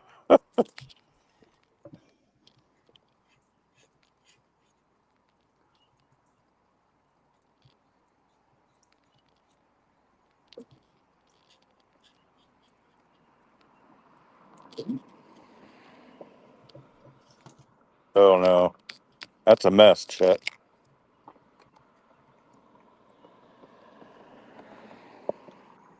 Restream says you have received 100 messages today. Woohoo. Guess that's you, Bob. Yeah. Kind of cool seeing the chat for a change.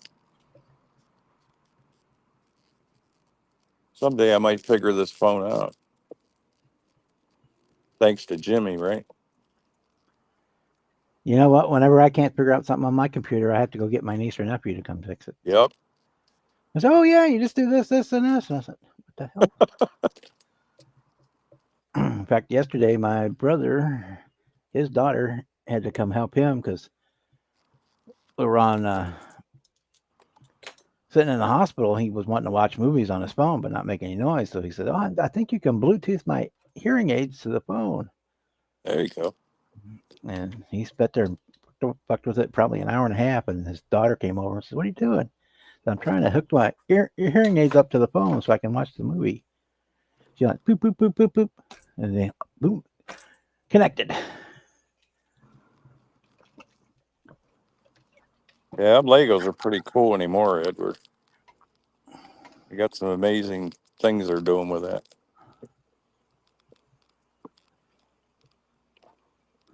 You're still learning too, huh, buds? And this technology is driving me crazy anymore. We bought one of them electric locks for our side door, and to use it away from home, you got to have a, what do they call that thing? A bridge or something like that hooked to it. We bought the darn thing, and you think I could figure out how to hook that thing up? Keep waiting for my daughter's friend Kyle to come over. He usually does all that stuff for us. Get your little 5-year-old buddy there to do it. He Yep. probably knows exactly how to do it. Yep. Well, the kid up on the corner, when I first got my first smartphone, I couldn't figure out why I couldn't get nothing to work. I handed it to him. He said, "You got your data shut off." Kid was only 11 years old, I think. And he's 21 now, so that was about 11 years, 10 years ago. He asked me yesterday if I needed any help with my phone. I just laughed. Well, I guess we'd go the same way. You could probably hand him a rotary dial phone and tell him to call somebody. He wouldn't have a clue. Yeah.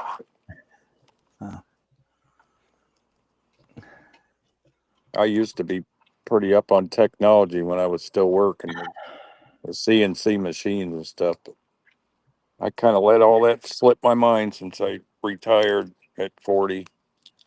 And you had to be able to remember 500 different phone numbers in your head all the time. Exactly. Now, half the time I can't even tell you what my own is. I have to stop and No. think about it. Yep. I can tell you what mom's is because she's had the same one for like 50 years. So Yep. the area code Yeah. changed, but the rest of it is all the same. I still remember the phone number we had as a kid. 644-3051, I think it was. We lived out in North Canton, Ohio. And then you used 2 letters for the first 2 numbers of the phone. So like your phone number Yep. would be like Atlas 7 Yep. 4421 or whatever. So you had to look Yeah, we at just didn't. the A and the T and then 7. Yep. We didn't use area codes back then. Nope.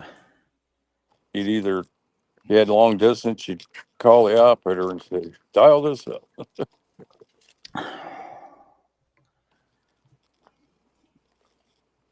That's like when Dad was over the road and he'd get in and want Mom to pick him up. He'd call collect from Roadway's truck terminal, so he didn't have to waste a quarter. Yeah. Mom would pick Oh. up and turn down the charges so he didn't have to waste a quarter. It's like, how freaking cheap, you know? Well, that's what we used to do too. When we were kids Yep. at the movie theater, when the time the movie was over, we'd call home, collect, and she would Yep. know she would refuse the charges, and she knew that then we were ready to come home. Movie Yep. was over. Yeah, I found them. There they are. I found them. They were stuck in my paint pens. Mom was glad when us kids started driving and she didn't have to go pick him up at work all the time. Oh yeah, I thought getting a driver's license was going to be the coolest thing ever, and I just turned into the family chauffeur. Yeah. I had less time to myself than I had before I had a driver's license. A lot of times he'd come in 2, 3, 4 in the morning. And Mom could be home cooking and stuff while we're going to pick him up.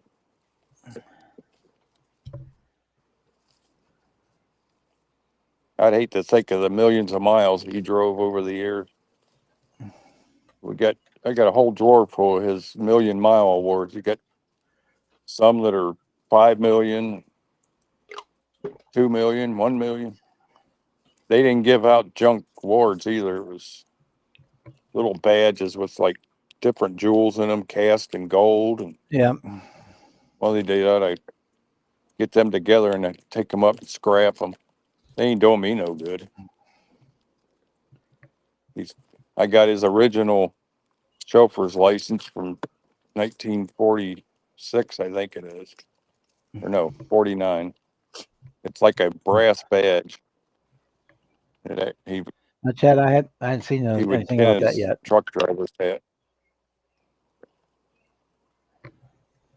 Well, you're more than welcome to drop in if you want, Aaron. We're here all night. Well, not all night, but we're here for a while. I don't know if I've been on live since I went to the show in Von Terre, the sci-fi show, and I brought home three medals and a he lost Kevin. And bring him back. Happy already watched. In the best of show. And that it was kind of fun. Had a good, kind of cool day. Yeah, I'm back. Yep, you're back.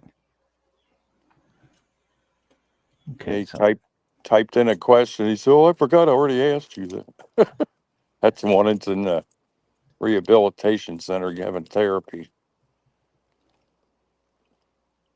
Yeah, my other brother's supposed to be down from Toledo this week. He had to have his other leg taken off. So too good. I'm assuming they made him. I'm sorry, Bob. Go ahead. Go ahead. No, you finish. I was just going to answer one of the questions on there, but go ahead and finish yours first. I was going to tell Chad, yeah, I had not seen the splash mirror chrome paint, but I've been kind of busy the last couple of weeks, so I will look into it. So I always love me a good chrome paint. Yeah.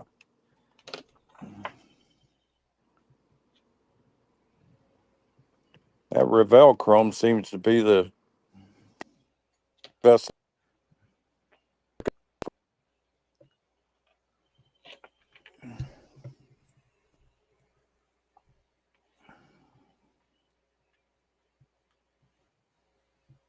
And there goes Kevin again.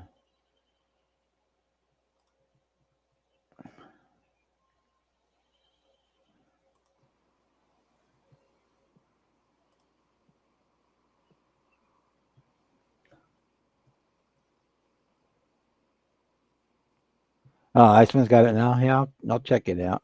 I haven't.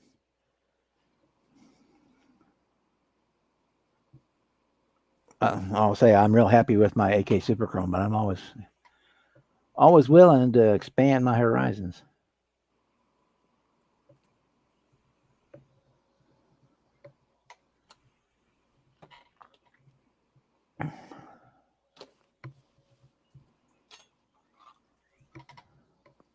Yeah, I didn't remember if I know I'd showed him on Brian's live, but I didn't remember in some of the other people's lives. I didn't remember if I'd had done it in here or not. I had to go back and look and see if I'd showed in the GTO in the live stream. So we did that today too. Okay. I gotta let that dry before I can put the cab in. I'll make sure I got everything in the cab that I want in the cab before I put it together. We're not gonna put the windshield wipers or the door handles on until the very end. I can put the headlights on until we're done. Got the bumper rails are painted, waiting for them to dry.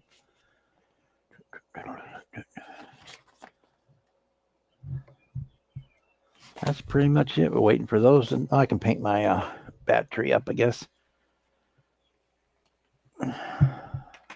And Kevin's gone again. Yes, sir, Kevin. I appreciate you coming in. It's always easier for me to do these when I'm talking to somebody who's talking back live, but we'll get by with a little help from our friends. I think I touched on it earlier that this weekend is the 48-hour build, and I'm gonna go see if I can find something tonight that I can do for that. Over Chet over or not Chet. Mud Modeler is hosting, and I earlier I put a link to his announcement video in there. Let me do that again real quick. Copy. That's always a fun build.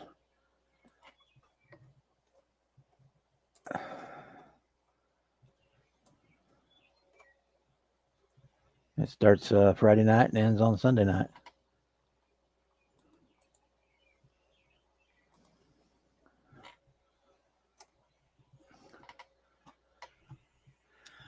I think I got one of those Hasegawa coops back there still. I can do one of them. If not, I can find something else.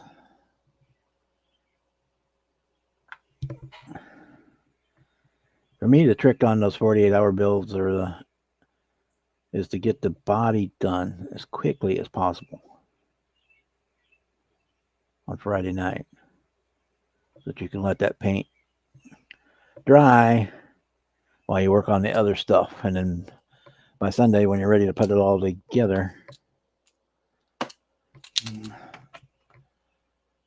and I did the last year. What I do, I did the Luma Coupe, the curbside. The Poos, I guess is that Poos Luma Coupe, yeah. That's what I did last year. I don't have it. A lot of years I'll do one of those snap type maxes. I don't have any back there that I haven't done yet. The AMT Ertl Buick Riviera, that's cool.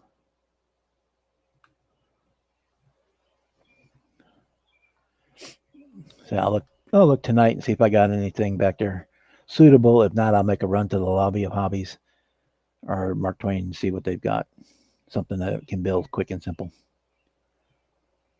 I got a couple Airfix starter kits too up for planes. If I feel like doing a plane, I could do one of those.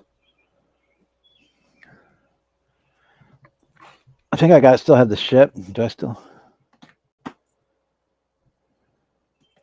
Yeah, I think I still have the Chevy Hasegawa 66 or 65, whatever, 65 Chevy Impala, the Hasegawa one.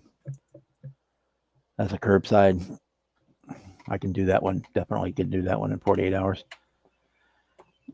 Because they're just a little bit more than a promo kit.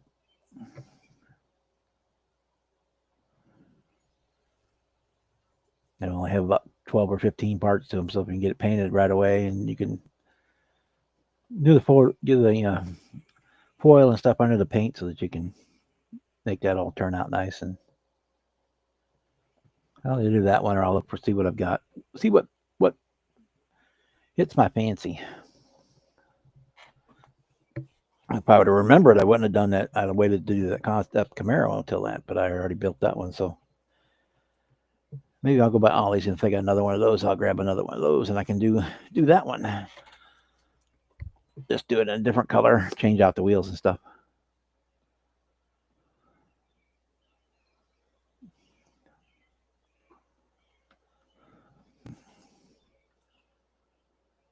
Yeah, but those that weren't here early, I think all you guys were. The video for the GTO is live, and the video for the Hurstles will be live tomorrow, unless you're a channel member, then it's live now. And regular build, I'm starting on my Tamiya F-15C Eagle fighter jet for the IPMS show coming up in September. Last year I built one of the Missouri Air National Guard F-15s, and I'm going to do its companion one this year, because one is decked out for the St. Louis Cardinals baseball team, and the other one's done for the St. Louis Blues. Got all the logos on them, so I'm gonna want to have both of those on display. Yeah, that Raptor Snap piece kit is a great kit. Just said the only thing I didn't like about it is the stickers, and even those were okay. The only ones that were a pain to deal with was yeah, that's fine, Serge. Uh, the ones for the badges on the tailgate, or because it's got the sticker has the clear film around it. Those didn't look great, but you could leave those off and just try to hand paint those badges because they're on there already. You just be a matter of hand painting them. But yeah, I was real happy with that Raptor kit. That was another one I got for Ollie's for $13. In fact, I got another one of those back there. I think that's one. If Kevin sends me his address, I will send him for his little buddy there in the wheelchair to build. I'll send him one of those Raptor kits that I got back there.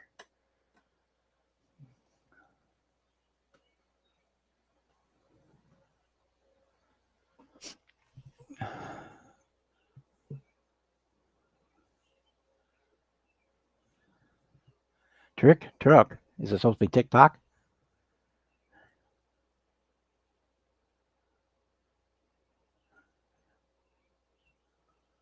No, say I'm gonna go grab it.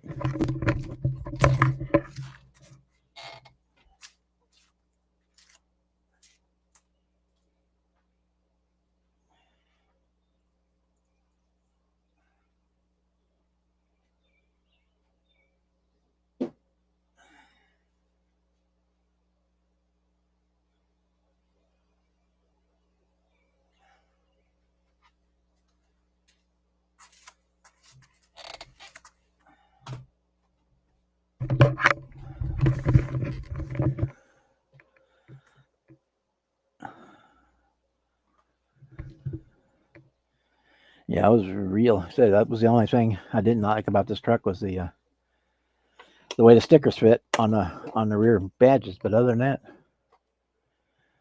because it's a nice new tooling, that and it doesn't fit in my normal case. I had to go get a different case for it. Too tall for my regular cases. Yeah. So we painted this one with the Rust-Oleum. That's the sticker. I mean, I could have hit them again and buried those stickers in the clear, and you wouldn't know the difference. But yeah, the ones back here on the back, they go around the F-150 Raptor things. They got clear film around them, so it's like having silvering on your decals. Because those badges are raised, or if I knew that, if I do this one again, I know I'll just sand those off so they're flush, and then just put the sticker on. Yeah, I was real happy. The only thing I didn't do is just straight out of the box. The only thing I did was a little detail painting. In fact, I painted the interior and just my gray primer. I primered the whole thing for the interior in gray, and that's what color I use for my interior. But even though yes, dry brush some silver on the bottom. I was real happy with the way that turned out. I even like the wheels that came on it. If I do it next time, I will probably change out the wheels next time I build one. But yeah, for $13, I was more than happy. Because when I got it, I figured that's what would happen. I ended up just taking the mirrors and the wheels out of it and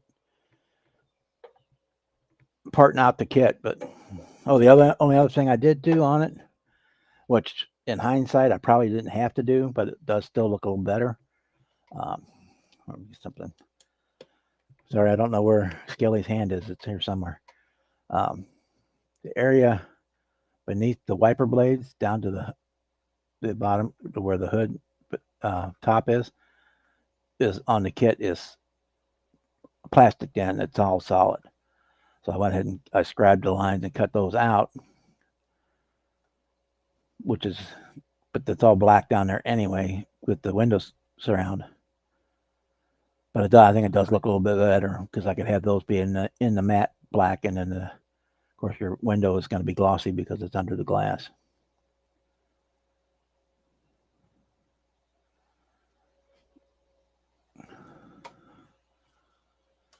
You want to get flat gray for the Trans Am.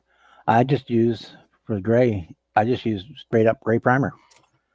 You get like you can use car primer, automotive stuff, or you can get the Mr. Surfacer Gray 1500 if you really want a super smooth primer. Then that's about the best you can get for.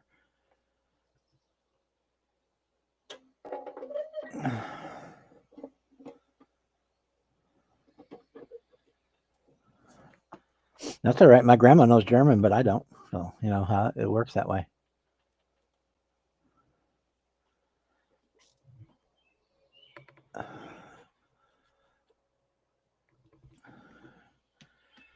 If I ever get myself a duster kit for the Dazed and Confused build, if I can find the right one or parts to make one right, it was gray primer anyway, so that's what I'll use for it. I'll just shoot it with the gray 1500 and call it good.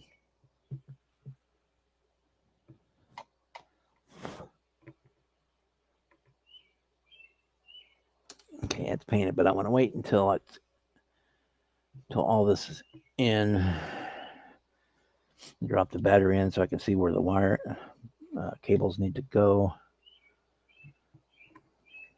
If I can just drop them down, or if they need to tuck in or whatever. So we'll wait on that. One thing I did do on this kit, anybody else is building it, on these hood sides, if you're using the hood sides, I put a little, this probably shows better on this side because I just stuck it in there.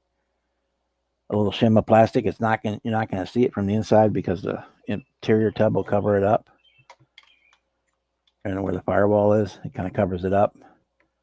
But it helps keep these spread out and matching up to the cab, so that they line up better.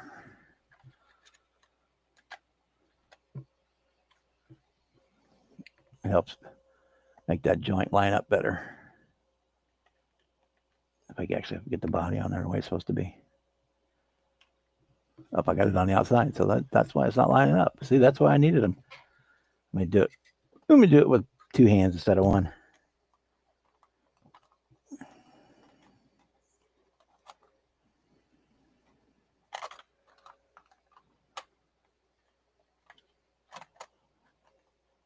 Now the trick is getting them both in there at the same time.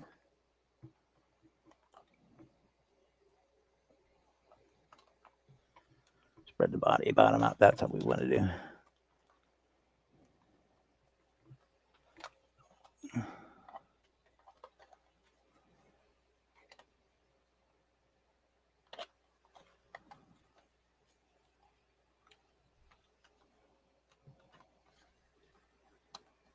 There we go. Now I got it on there. It helps hide that. Make sure those panels line up there between the hood section and the cab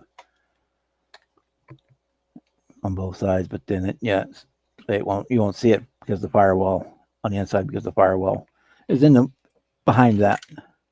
They're behind the firewall, I should say. And I realized I had so much trouble because I just glued the bed on. When I did it last time, I didn't have the bed on there. Okay, so we got that. We got the battery painted, but we're not going to put that on. Do those actually?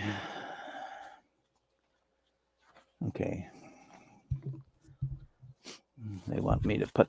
Am I ready to put the chassis in? They had me doing it a while back, but we didn't because we don't follow directions. So we don't need no stinking directions around here. All right. I think we are ready to put the chassis and the body to become one. Where do we want to glue it at?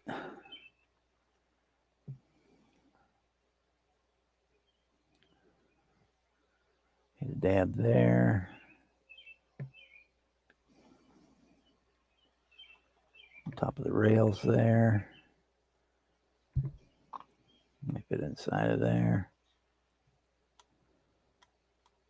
And put some on the bottom of the fuel tank. Okay.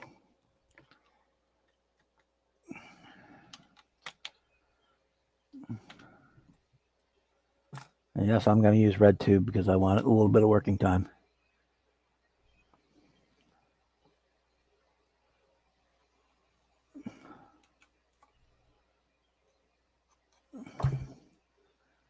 But not a lot, just in a few spots.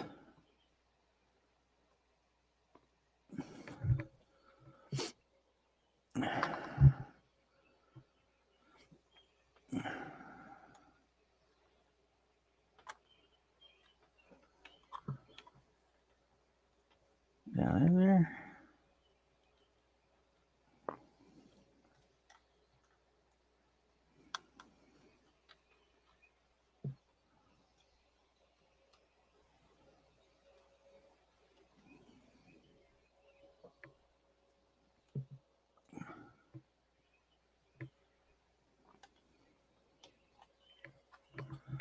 Yeah, where's my clampus? This is one there. Knock my visor down. One there.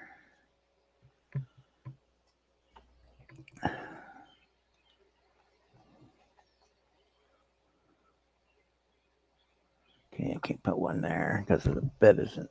No. It's as far back as I can put it.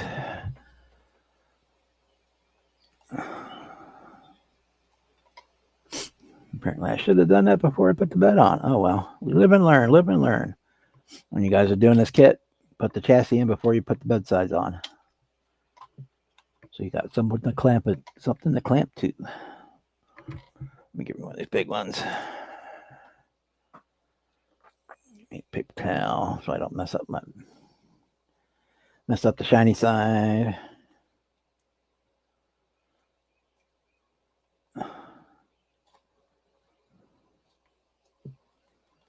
Might not be big enough. Nope, it's not big enough.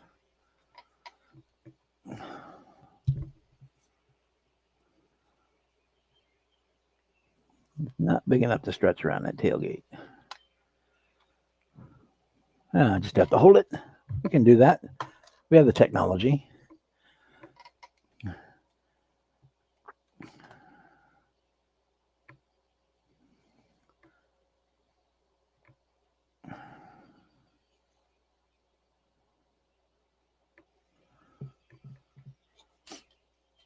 Yeah, if I'm doing a little bit of stuff, I'll paint it. But if I've got if I'm doing a fair amount of stuff, then yeah, I use the airbrush for most of it.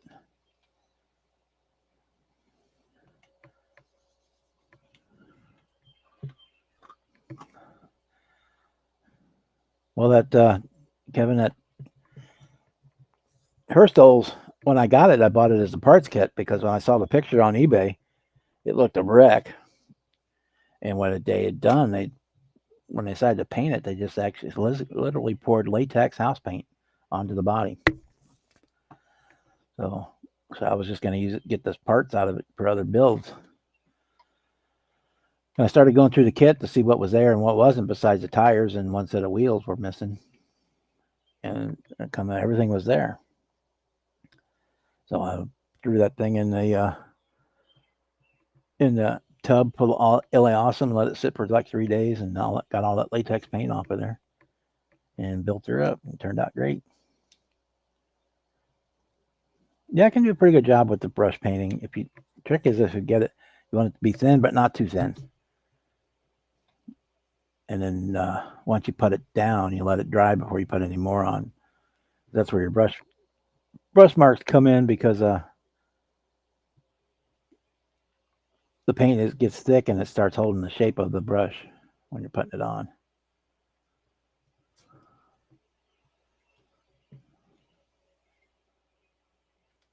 Okay.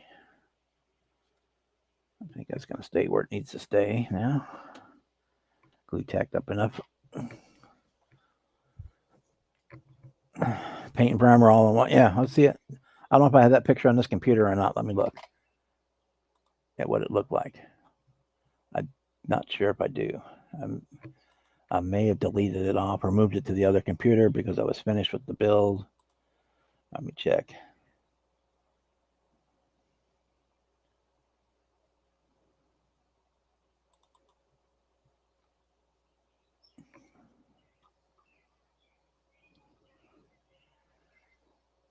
usually put things in the OneDrive while I'm working on them so that I can.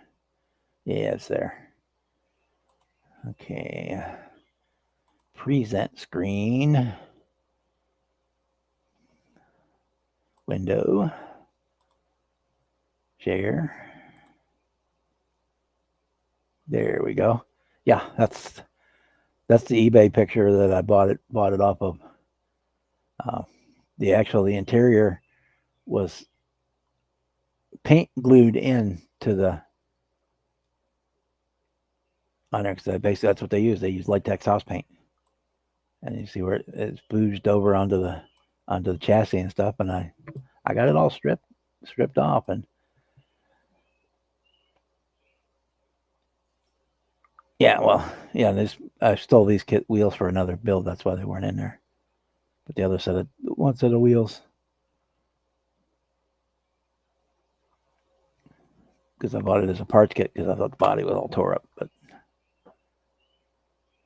there,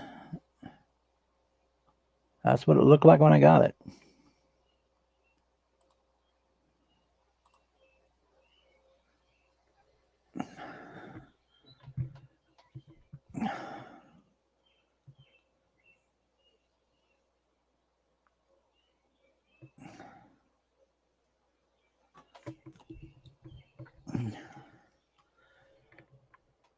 And from there to there, from latex house paint, it's a completed build.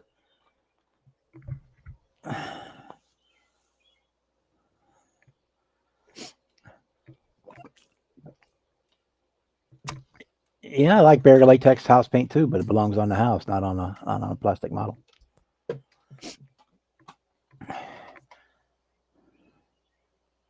And I'd even be willing to try it on a plastic model if you thinned it down and to where you could spray it. But it looks like they just poured some on there and tried to smear it around with a regular house paint brush when I got it.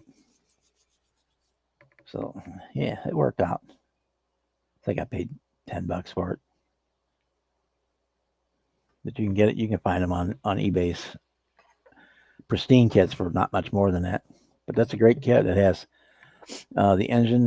The block is in one piece. The heads are on. The cylinders in the block are open. The heads have the lifters on top of the heads. In the valley on the block, you can see where the guides are for the lifters on it. What else did it have? Separate power steering pump, separate alternator. The only thing it didn't have that I really had to add was a alternator bracket because I hate anti-gravity alternators. The Trans GTO almost like the Trans. Yeah, on the modern ones where the Trans Am worldwide ones they're doing. Yeah, they're basically the same. They just have a few different parts on them.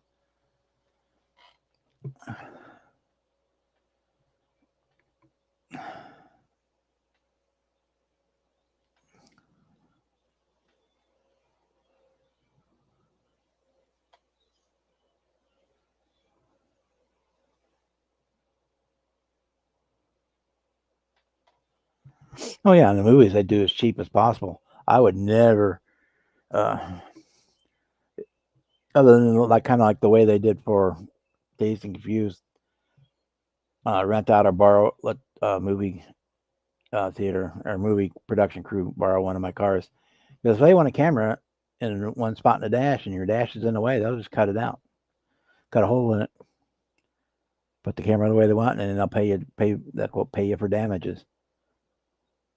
Or if they have to drill holes in the fender to mount camera mounts on. It's not they don't do so much anymore because I need all the suction cup stuff. But yeah, they'll tear a car up.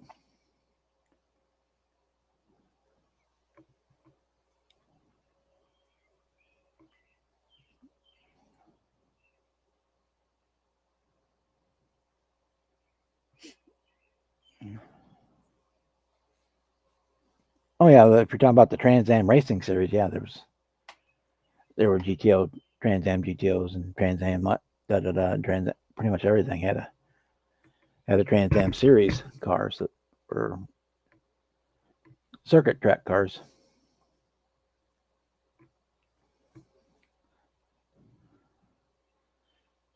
Yeah, there's a lot of the modern car paints are set up that way that you can have. I don't know if you follow the channel. I think it's called Dip Your Car or Dip My Car.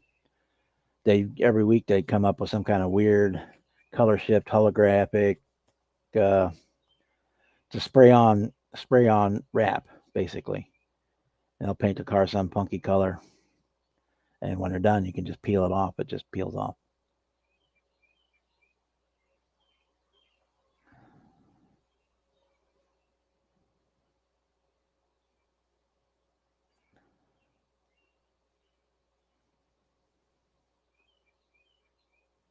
Yeah, there was a Trans Am Javelin. Yeah, the Trans Am Racing Series. I think you might find any car that had a Trans Am version of it. It makes it hard sometimes Googling when you Google Trans Am because you get all kinds of funky stuff because of the Trans Am Racing Series.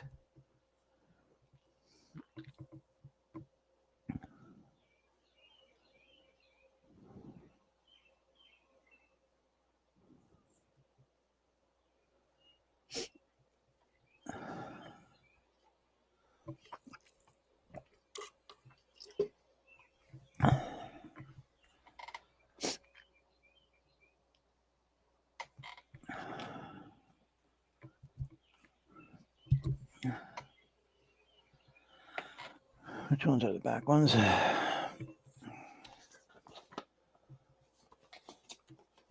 Because I am putting the rear bumper on. Which ones are the rear ones? 75 and 76.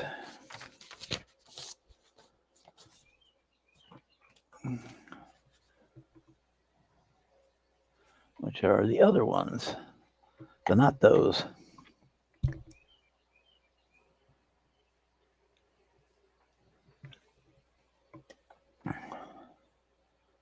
Do I want to chrome them?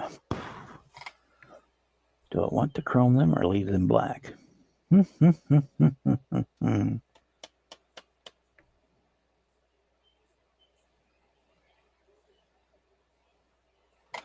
think we're gonna leave them black because I don't think I'm gonna put the front ones on there. If I do put the front ones on, I'll just chrome the front ones and not the back ones. Okay, 76 goes on the driver's side. I need my other cutters because those are too wide.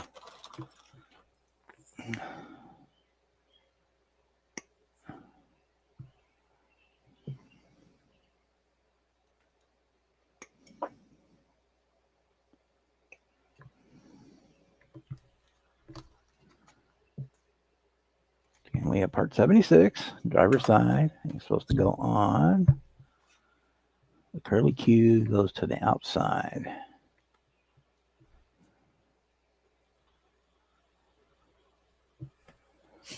It's supposed to go on.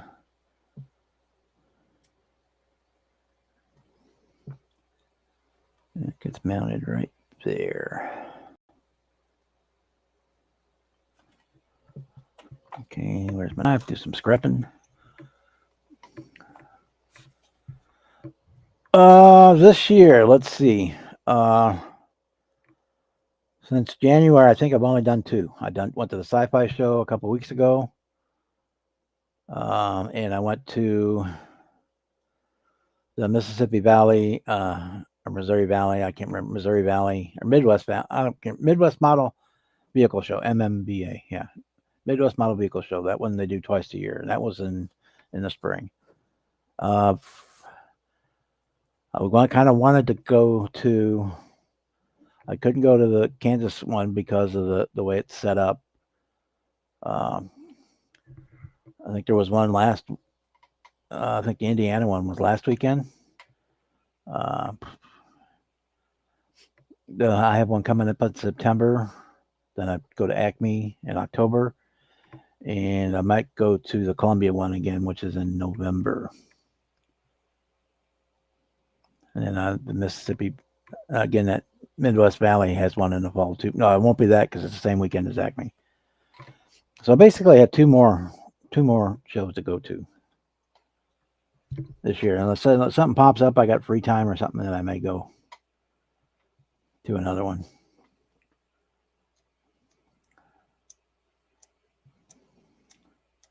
Kind of thought about that Louisville show. I just don't think I can swing it.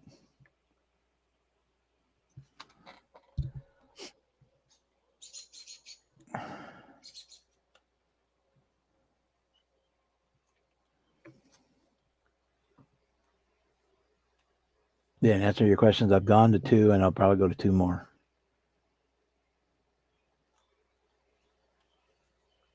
Unless something else comes up, because the other shows I used to do, I used to go to Chicago every year for their IPMS show, but they kind of moved locations, and it's kind of not a great location to get into for me. And then, so the Midwest Model Show this year is the day after Acme, so there's no way I can get from Atlanta back to. Well, I could, but I mean, to get from Atlanta back to St. Louis in the one day is not a great idea. I would be wiped out because I'd have to leave Acme as soon as the show got over and drive most of the night to get to St. Louis in time to do the show the next morning. So that one is out of the question. Jimmy might be at that one because I don't think he's going to go to Acme.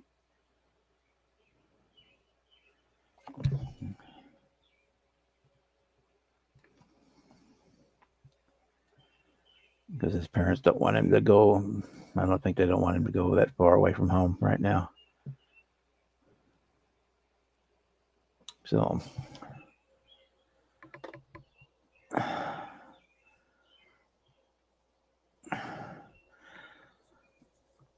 it depends on, I don't know what the timing is on it. I mean, I'm on a limited budget too. I mean, I'm getting my time back because I'm not having to spend 12 hours a day taking care of mom right now. So, but it also means my budget is going to be cut because I'm going to be covering all the bills now. She's not going to be paying her section, until I can get her house, figure out what we're going to do with her house, if we're going to sell it or if I'm going to move in here permanent, or so till I know that.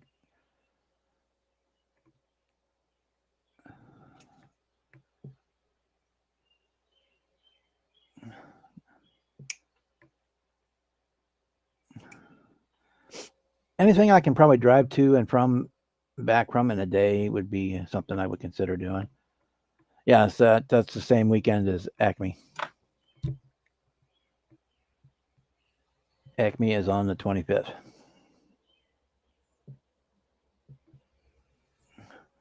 So I like to get up to Detroit and go to the Dam Show. That's a show that I want to go to. I'm not as hot and bothered about going to NNL East, but I wouldn't mind going at some point in the future.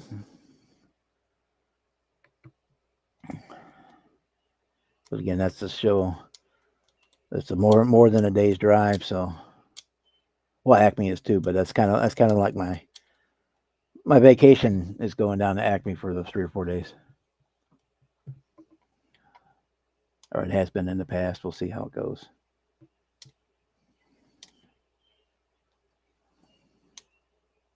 I know there's a show in Houston coming up very shortly. I don't know if it's this weekend or next weekend or that one. The Space City show is usually a good one, but yeah, again, I can't.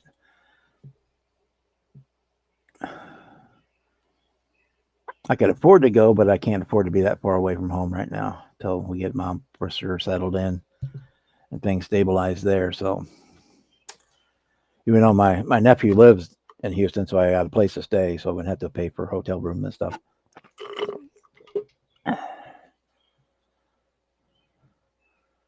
But I used to before I started dealing with mom. I used to go different all over.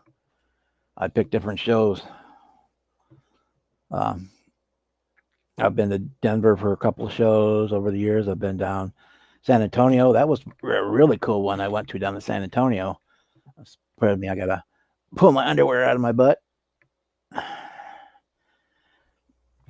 Yeah, the Alamo Squadron IPMS show down in San Antonio. I went to that one, 2018, right before COVID.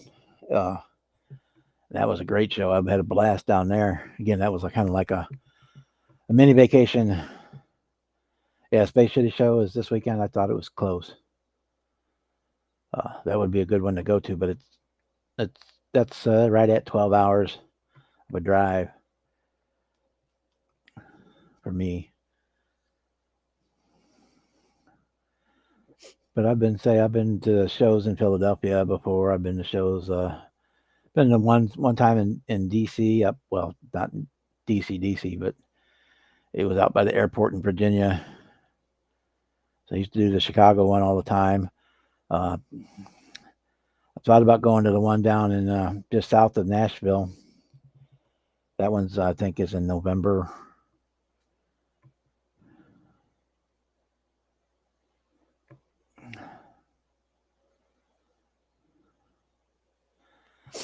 Yeah, that's. But when you're talking about some of the shows that I drive to are 2 or 3 day shows, where you come in on Friday night and hang out and do your thing, and then the show is Saturday and Sunday, and you leave on Sunday evening. So I don't think I want to subject anybody to my body smell if I hadn't had a shower in 3 days, 4 days, because you're driving down there for a day too. Or when I got home, it'd be like 5 days without a shower. That would be not ideal. I used to be able to drive 12, 14 hours at a time, but not no more. I can't do it. Can't do it. My back kills me. Yeah, if you were going to Houston, you could probably get away with it, but then you got to find a place where it'd be safe to park your car and sleep in it at night.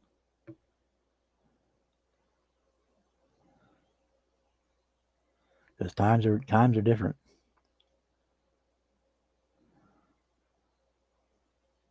He posted something the other day that he was fine. His yard was rain soaked and like they had puddles in it, but that was it. But yeah, he's just not too far from there.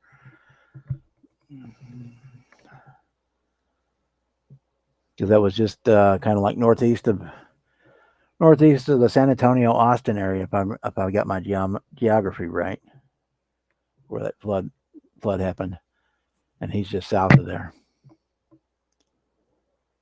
But yeah, I did see a Facebook post that he was all right, and they had to reschedule one of his medical procedures or something. Yeah.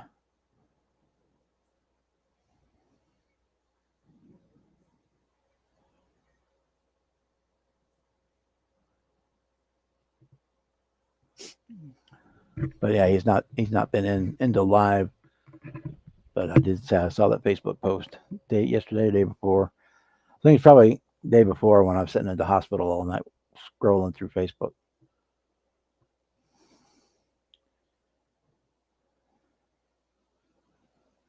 Yeah, we get them here too. We don't get the flash floods like they got down there, but we've had some real bad ones here. Because I live 100 yards away from the Missouri River, so things can turn south there pretty quick, but nothing like that. Not 29 feet in an hour that the river went up. No, it doesn't happen. River may go up 25 feet higher, but it takes it 4 days to do that, and 5 days for it to go down.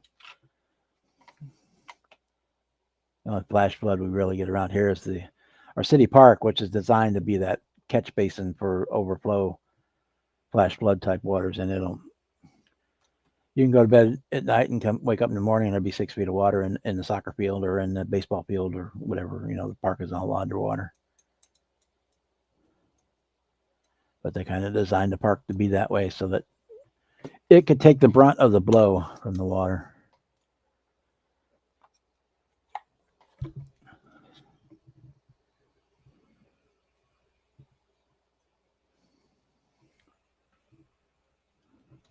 Yep, I hear the frogs. It must be getting that time. Yep, it's getting dark out there.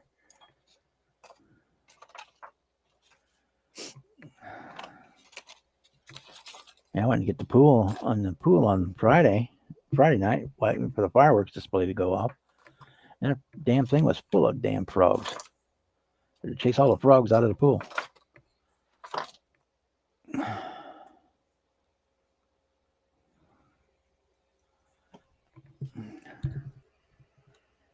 Yeah, where my house is now, if the floodwaters got to my house, we would have some a lot of people would have some serious issues because I'm only 100 yards away from the river, but I'm probably 100 feet above where the river normally is in altitude, and so yeah.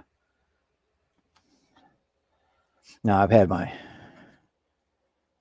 our street get flash flooded just by the amount of rain that more than the storm gutters can have and flood our front yard for like 10 or 15 minutes, but that's about it. Yeah, it's just far enough. I can't quite throw a rock from my front porch into the river, but I can throw one probably 3/4 of the way. That's about where distance I am.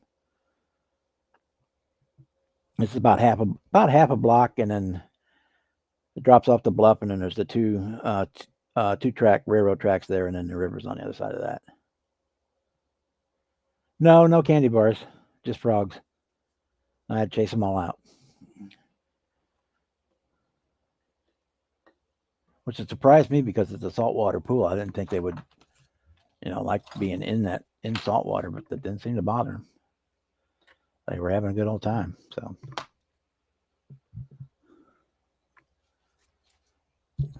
okay. So, anything else I can do on this tonight? Not really. And we're 3 hours in on it, so we can call that good. I think they went 4 hours the other night, but I might find an hour's worth of stuff to do after this all dries. Later this week, because we're basically the final assembly stage.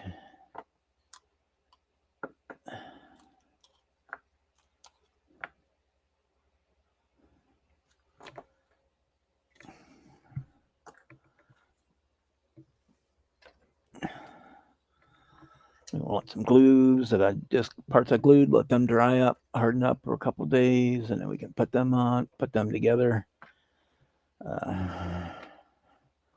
Make sure I'm 100% happy with the interior before I permanently install it. I may go on STS and order me a Mexican blanket decal or something for that because it's kind of plain. That brown leather seat is kind of plain. I may go on STS and order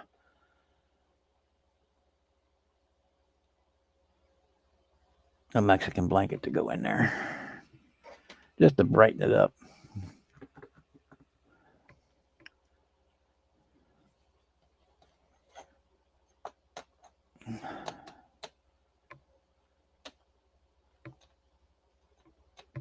Yeah, our railroad, we had a bunch of our railroad trestles were underwater. The road just north of me was gone. I mean, it wasn't not just underwater; it was gone. We had to travel to get to the other side of the river. You had to, at least one time, you had to drive your car around, which was like 70 miles to park a car on the other side of the river. And then from dawn to dusk, some local people you give them like $2 or whatever. And they were running John boats back and forth from one side of the river to the other to get you there. Because by road, it was 70 miles to get the 200 yards to the other side of the river. And, after that they rebuilt all that. Hey Jeff, how you doing? They rebuilt all that, raised it up, and put a higher bridge in, all that good stuff. So hopefully that does not happen again. Not just completely washed away. About a 400 or 500 yard piece of the road was just gone, just straight up gone.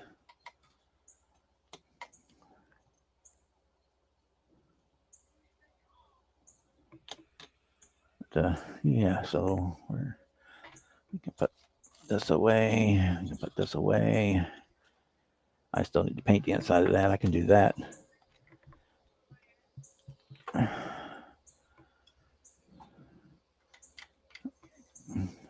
this is done for now. We want to do it the other way, so it's not pressing on the bumper brackets. The cab in there. Paint that. So we need some. What do we need? OD green. That's what the rest of it is. OD green.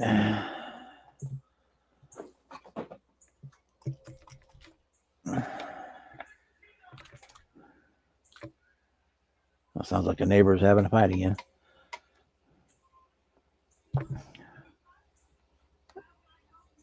I hear parents yelling at each other, and I hear kids screaming. Typical rural life, I guess.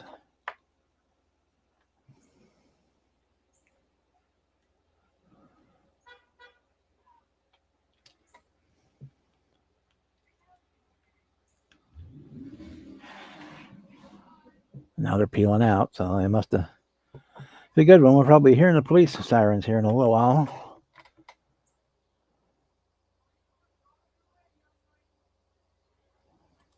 Let me do this. Close that window. Open this one back up. Go up.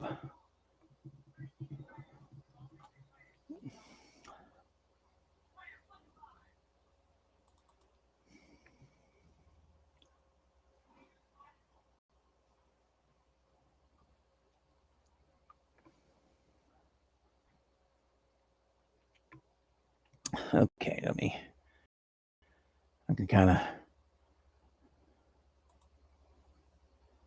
I can give you an idea here. Window, that one, blow this up. Okay, this is the town I live in. This is my house right here. One in the red one, another red, that yellow house. There's my cars. But right, so my house is here. There's our firehouse. The end of the bridge is just off the picture here. So that's basically how far I am from the river, but the river is like 100 feet further from this spot, probably, and probably about 50 feet below here. So, but this whole area down here, that all floods out when we get floods. And this whole bowl over here is a city park. That all floods out. But yeah, so they kind of plan for it. So tell people if my house floods, then somebody's building an ark. It'd take one hell of a lot of water to get my house under.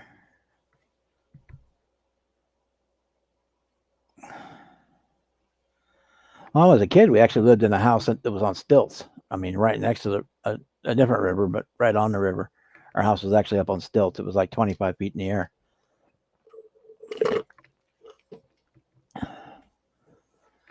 And then twice a year, we'd have to go stay with grandma for 3 or 4 days while the floods went up and came back down. And then we had no water for like a week or so they could get in and pump all the mud and clean out the cistern from out of the basement and fill up the cistern with clean water. So we'd usually be out about 10 days total before we could get back in. It was like twice a year. That was just normal happened. I need a factory for all of my models. Yeah, that'd be nice. I just need a display room for my models is what I need. So if I end up staying here, I'll have that because I don't need to have a 4 bedrooms for sleeping. So one of those can be, I can convert one of the bedrooms into a model display room, and actually I can move my workbench into that room. So my man cave area, that lower dining room down here will not be so crowded up. Everything's all kind of crammed in here right now. From when I moved out of my house and into here to help take care of mom, everything in my whole house is shoved into three rooms and a little corner of the garage.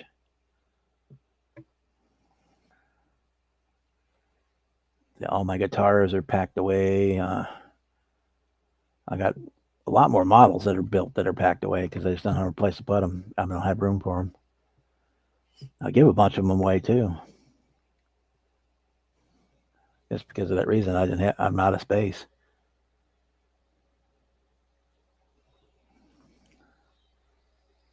I thought about selling them on eBay, but I think that's going to be more hassle than it's worth. much rather just give them away to somebody that appreciate them.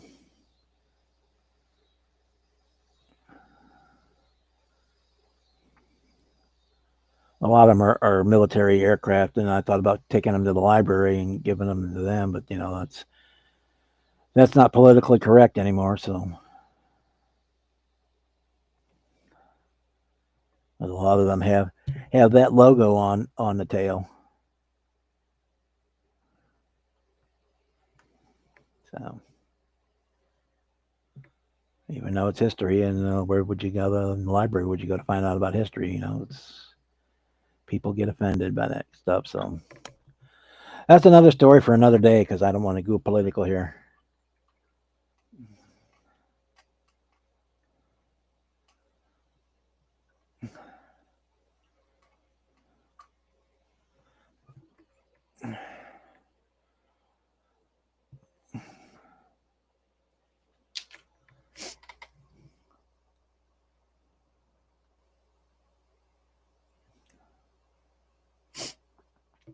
Yeah, I might find something for a gasser to build. I'm not a big gasser fan, but I never really like to look. But I probably got something around here I can turn into a gasser. In fact, I turned basically that Foose, not the Foose, the Malibu was basically turned, but it had been turned into a gasser. I kind of turned it back into a more of a regular air car. But I probably have something around here I can turn into a gasser.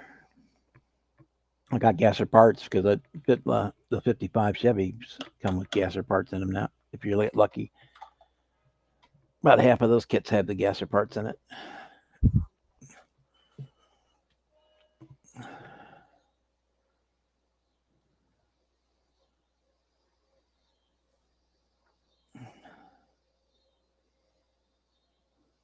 Well, we could probably work that out after it does the rounds in the shows. That's one thing I usually let them before I give them away. They've been made their round at the shows and been retired. I've got another black Cutlass I could probably send you. You want to see that one?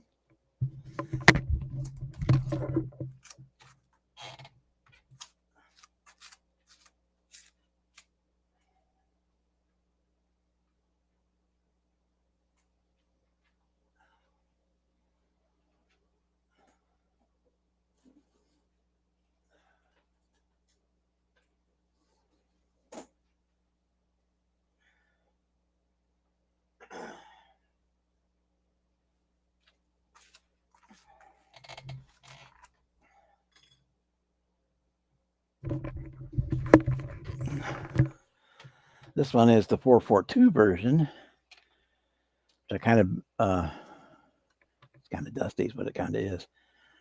Needs to be waxed. I use the 66 Nova chassis under it, making it a Pro Street. And then I put all the Nova guts are in there too. It's got custom made my Krager wheels for that one by grafting the Kragers onto the Chevelle wheels. And we put got the short pipe drag pipes on it. This one's black on black. This one's got a 4-speed in it though. Yeah, that one's got the 4-speed in it. That one I would part with because it's already done its rounds.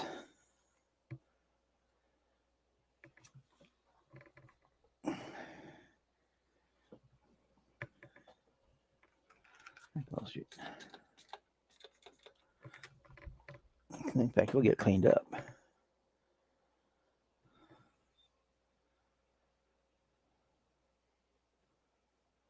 Oh no, you can, if you want it, I'll send it to you.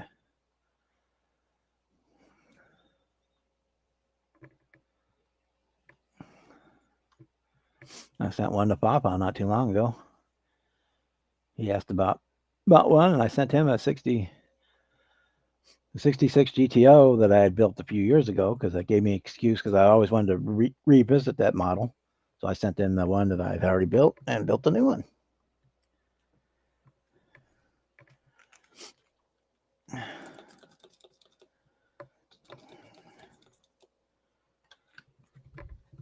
In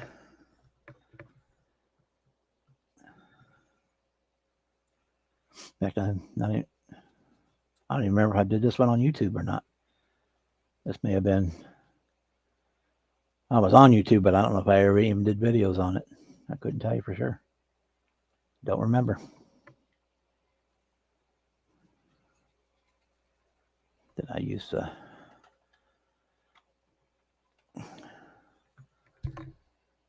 Okay, and then this one I made the spark plug wires out of solder, so I haven't done that in a while.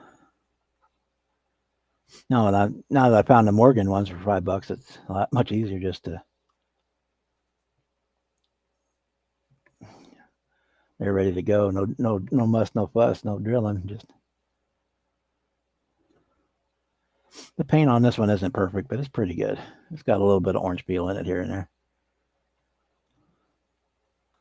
But I wasn't really building show cars at that point either. So, now if you want it, I'll be more than happy to send it to you.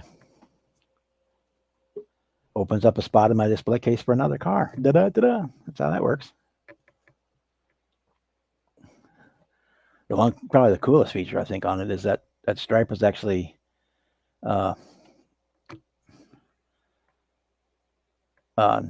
stuff they make the chrome balloons out of. God, I can't. Mylar. It's a red Mylar that's on there. So the pinstripe is actually so it's actually metallic.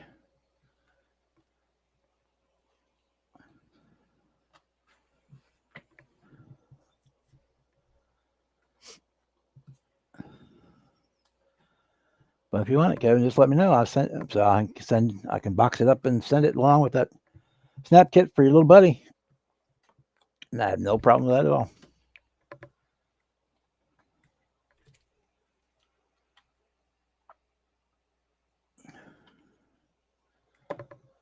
So it opens up a space for me to build something else. Because I am running short on space, that's for damn sure.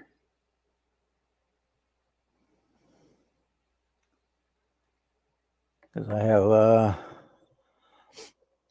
in my display case, I have slots for 100 cars, and there's 1, 2, 3, 4, 5, 6, 7, 8, 9. I only got about 12 open slots. So there's like 88 cars over there. They're in the case. There's other cars that are not in the case. So yeah, I'm be more than happy to send it to you.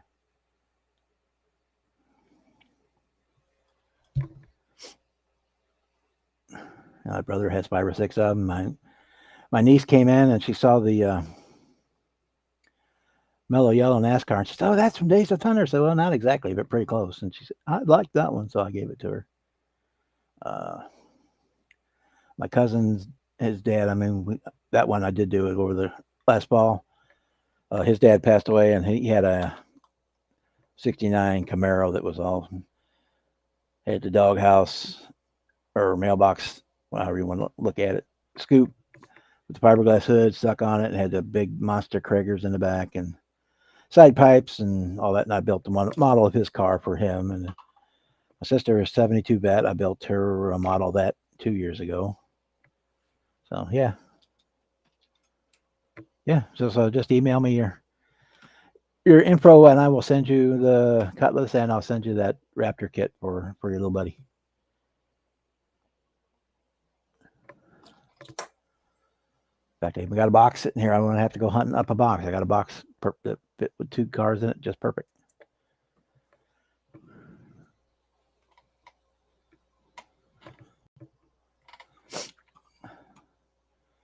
So we're at 3 hours, and it is, what is it? 9 o'clock. We go for about another 15 or 20 minutes, and this logo, and then I will shut down, go find me some dinner.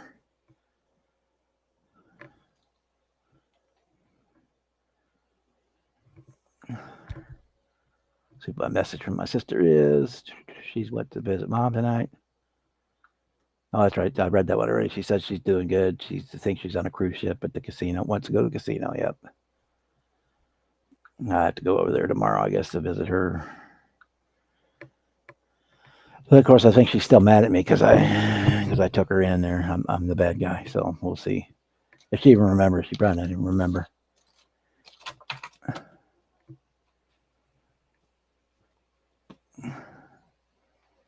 Let that piece dry. We're done for the 37 for tonight. I put those cars away. We'll start on Eagle next time I sit down. You know, if I had the they're in the box. That's where it's like, well, I don't know where I put the decals for that. They're in the box. All right.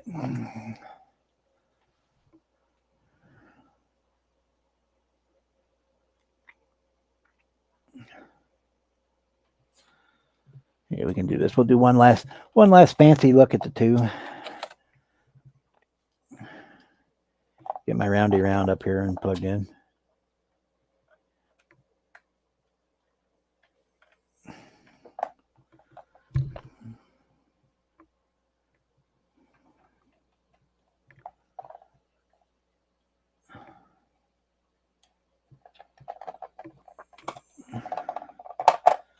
This, I can move this down.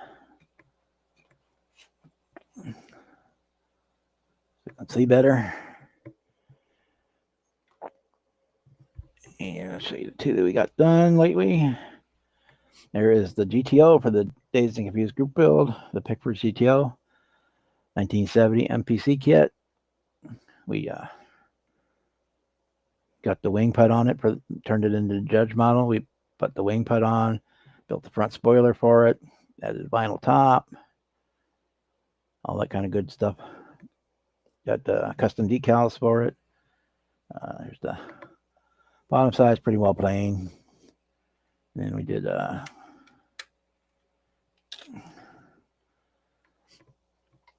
got a 3D printed carb on top of this motor I took out of a 66 Nova kit, just because the kit motor in this one doesn't look right. We used solder to make our radiator hose. Got a 3D printed air breather there that I got glued on the side because I didn't want to cover up the nice 3D printed carb. So I just got it mounted, glued on with a little white glue on the side. So when it goes to the shows, you can show off the distributor. And then we got the Morgan distributor and wire kit in there. I really love those. So that's our GTO. We'll be doing Melba Toast, and we'll be doing White Lightning. We'll be doing the Firebird from the Dazed and Confused movie. And if I can find one, I want to do that 72 Duster too, but that's a trick to find one. And the other one we did this week was the redo of the Hurstols.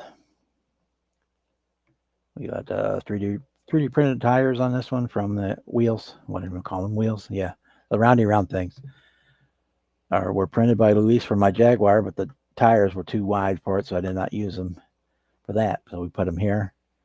Kind of built it as a resto mod, so that worked out for the wheels, having the wire wheels instead of the regular ones. We did use the kit motor. Again, we wired it. Got upper and lower radiator hoses. We got heater lines in there. I don't know if you can turn the camera the right way. You see them down, and I can't even really see them down in there. Made a coil for it, and we also put the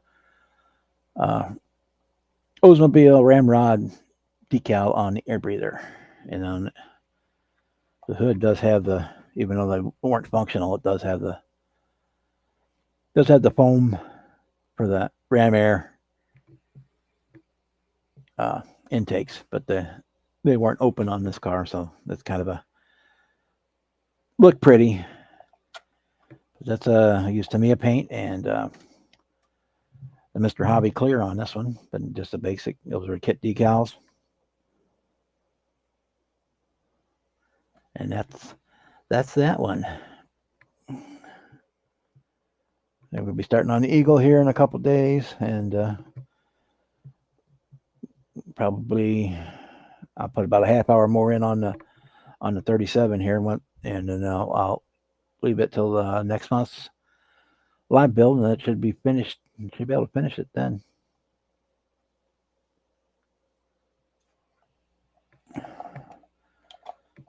I like this turntable, but the batteries in it suck. It uses them frickin' same ones that people you have for their vapes. These 3.7 volt big old rechargeable things, and they don't hard charge for shit. I've charged this one up probably 3 times, and it's already won't take a charge no more. Damn Chinese cheap ass batteries. And the AAA's in it will last about 20 minutes before they run dead. So anytime I use it, I have to hook it up to a USB. But I like the way it works. It works real nice. So when I go to a show, I take one of those little power bank blocks that you can use to charge your cell phone and run it on that. So I've been in the process of all the electrical stuff that goes to the shows has all been converted over to run on USB power banks. Because it's going to be too much a hassle to find to get power at a show. So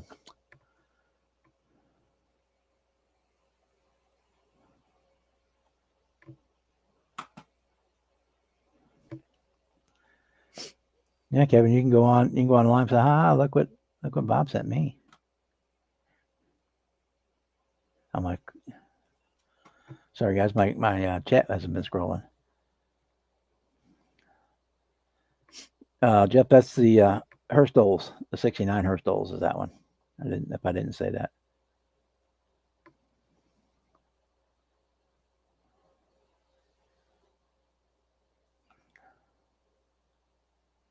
Well, I like to build modern cars too, but I'm just, that's where I grew up. That's when I was getting the car, I want to say awareness age. Those were the cars that people could afford. Those were, the second you could get them for cheap, and it didn't make them if you cut them up or hot rodded them. So that's kind of where I grew up. I mean, if you go for like supercars, I mean, you have to go with the Lamborghini Countach for me because I was like right there at that puberty age when that car came out, and I had the big long poster on my wall of like the quarter size picture of one and all that. So I mean, I will build a modern car, but it's just more of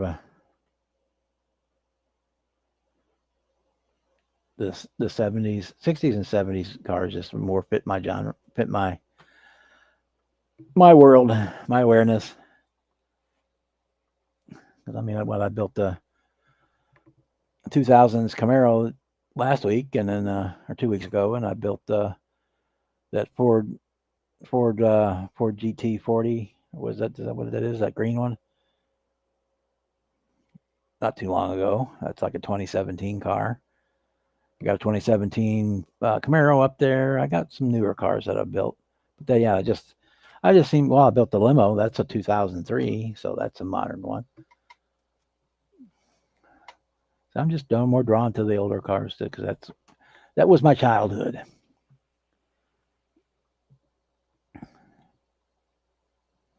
By the time I got to be able to drive, most people were driving around in those little frickin' Escorts and Volkswagen Rabbits, and the cool cars were gone as far as a new one. Yeah, the striped tomato Torinos, those were cool. My buddy had one. He had it painted up to look like that. It was black before, and he had it done up in the red tomato paint. It looked pretty cool. Yeah, I said you could afford them. I mean,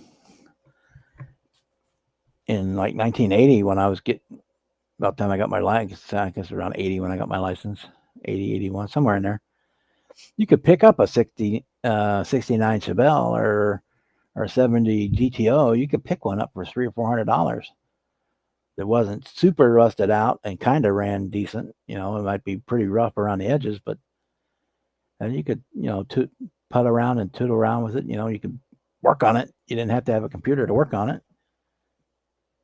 And you could throw yourself for a couple $1,000. You could throw yourself together something really cool. And one of the cars I had was a 73 Vega. I mean, I never got to, but I always had bright ideas of how to really trick it out. I ended up giving it to my aunt because she needed a car when I bought my Trans Am. But and I liked my '79 Oldsmobile Cutlass I had. That was a cool car too. Yeah, I just always leaned more towards the older ones. I took my driver's test in a '68 Delta 88, so I grew up on the heavy iron stuff. That was my grandpa's car that he'd given to my mom and dad, and they weren't using it no more, so I ended up going to me, and it ran like crap when I got it, but it worked. Got you from A to B most of the time, as long as you remember to put oil in it. Check the water, check the oil. About every 2 hours when you're driving on the highway. About every 2 hours. But every other time halfway between gas, if you filled up the tank when it got done half a tank, you need to stop and check the water and oil because it was probably low.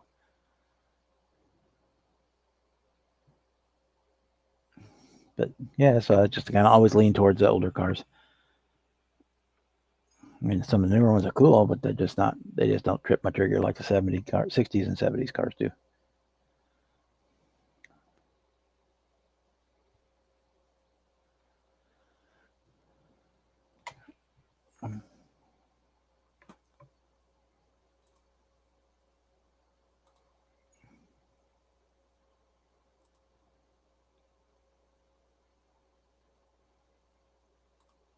Anything interesting happening here?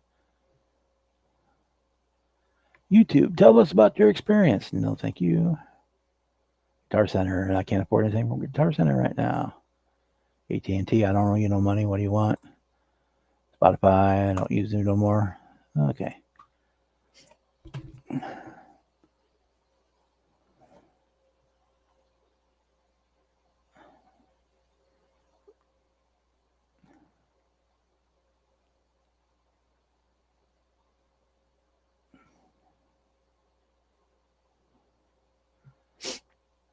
Yeah, the 73 Vega was the first car I paid for. I mean, I didn't have enough money, so mom and dad paid for it, and I had to pay them back. But and then my '67 Chevy pickup truck, we got that at the auction, as is where it is, for like $150, and with a little bit of tinkering, we got it to sort of run. Night chat, yeah, we're about to go here too. We're closing in quickly on 3.5 hours. That's kind of where I wanted to be.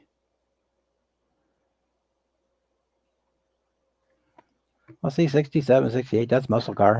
That's the peak of muscle car. That's right where you want to be. So I don't know. I'll say I won't build a modern car. They just don't trip my trigger like the other ones. Of course, I've been kind of looking at that Revell Corvette kit that's been out lately, that newer one. That's kind of looking interesting.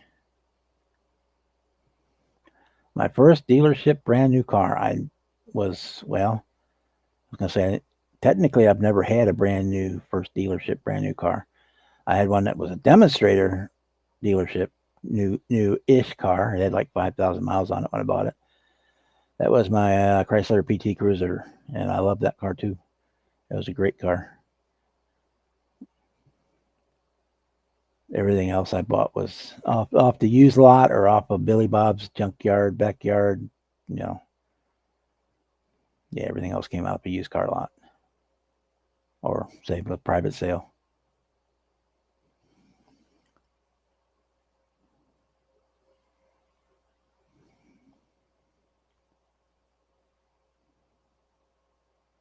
It was 82 when I bought my 77 Trans Am, so yeah, it was used too when I bought it. It was, not used, but used. Yeah, that was the closest thing I had to a new car was a 2001 PT Cruiser that had like 5,000 miles on it when I bought it.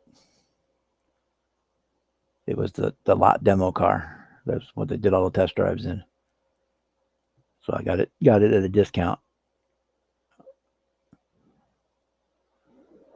But yeah, that's the only new car I ever had. The Ranger was pretty close to new when I bought it. It was a 95, and I bought it in late 96. So it was like a year old. I think it came off a lease. It didn't have many miles on it. But yeah, my favorite car of all my cars was my 67 Goat. I still miss that car because I just about had it looking good when it got T-boned. I'm basically coming out almost out of a junkyard. It had been turned into a drag car, so it had no heat. Had fender wells were cut out. You know, the engine had been swapped out. All this stuff had been swapped. It all had high performance parts, but it wasn't nowhere near street legal.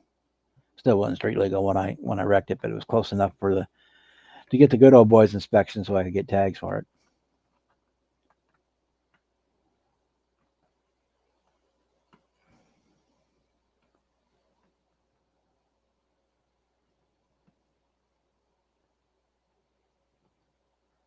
Yeah, my mom and dad, like every third or fourth year, they were trading in their whatever car they got new. Like third or fourth year, they traded it on a new one. So they always had the newish cars. That I just never had the philosophy. I was drive them until they're dead, so you can't fix them no more. And then you go get another one.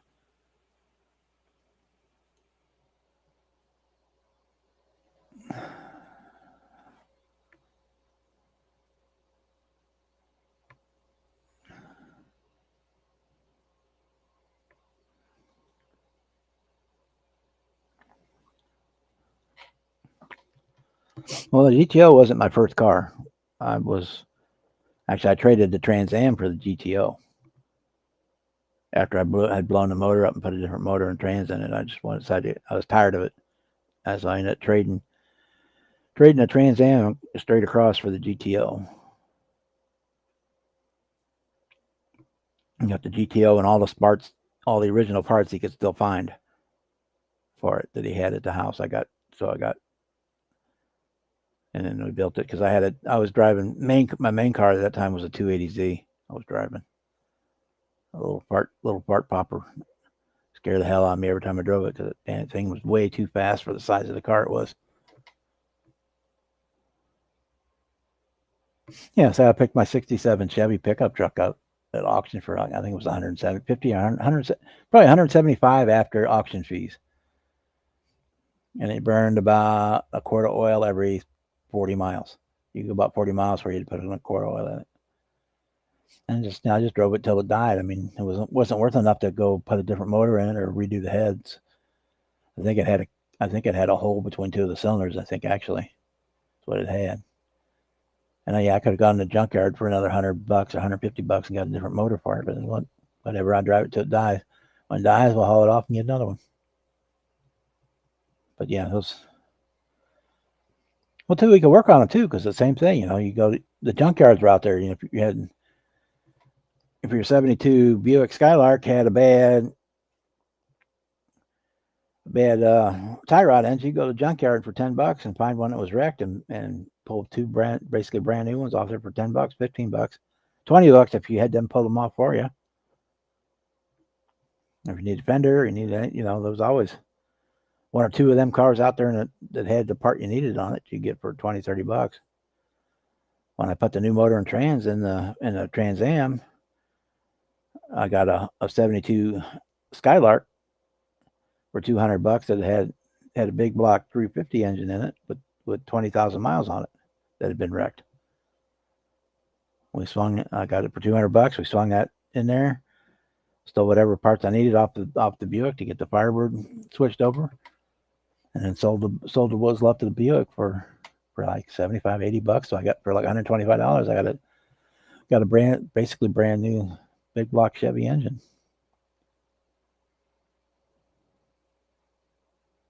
Anytime you need parts, you need a water pump, you just go to the junkyard. If you need a water pump gasket, then you went to the parts store. If you need a water pump, you go to the junkyard. You had a bent wheel, you go to the junkyard. You needed a rear end, you went to the junkyard. You could work on that stuff.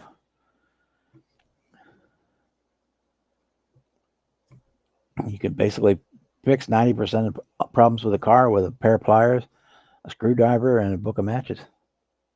Roll of tape.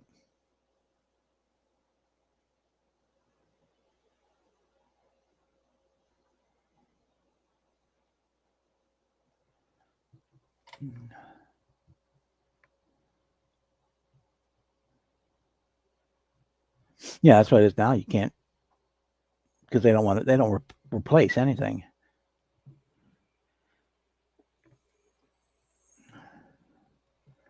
I mean, if you got a leaking head gasket in a modern car, they ain't gonna fix it. They're gonna sell you a whole new motor because they don't want to take time to fix it. I don't think half the mechanics know how to take it apart to fix it.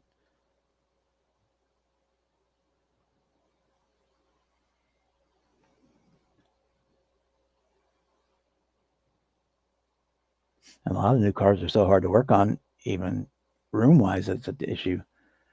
My PT Cruiser, I mean, if the alternator goes out, you have to basically take the whole passenger front clip off on the passenger side to change the alternator.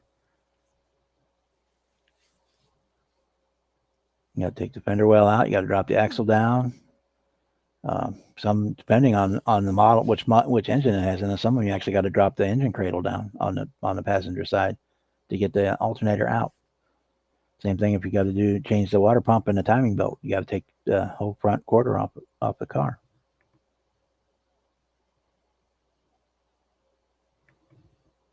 So they don't want to fix it. They'd just rather drop the whole assembly out and put a new one in there. Yeah, I do too. But a lot of that stuff you can't fix no more. If you want to fix it, you can't get the parts. I know so much for a part. A friend of mine had a door latch broke on his car the other day, and they wanted $675 for this electric door latch on his car.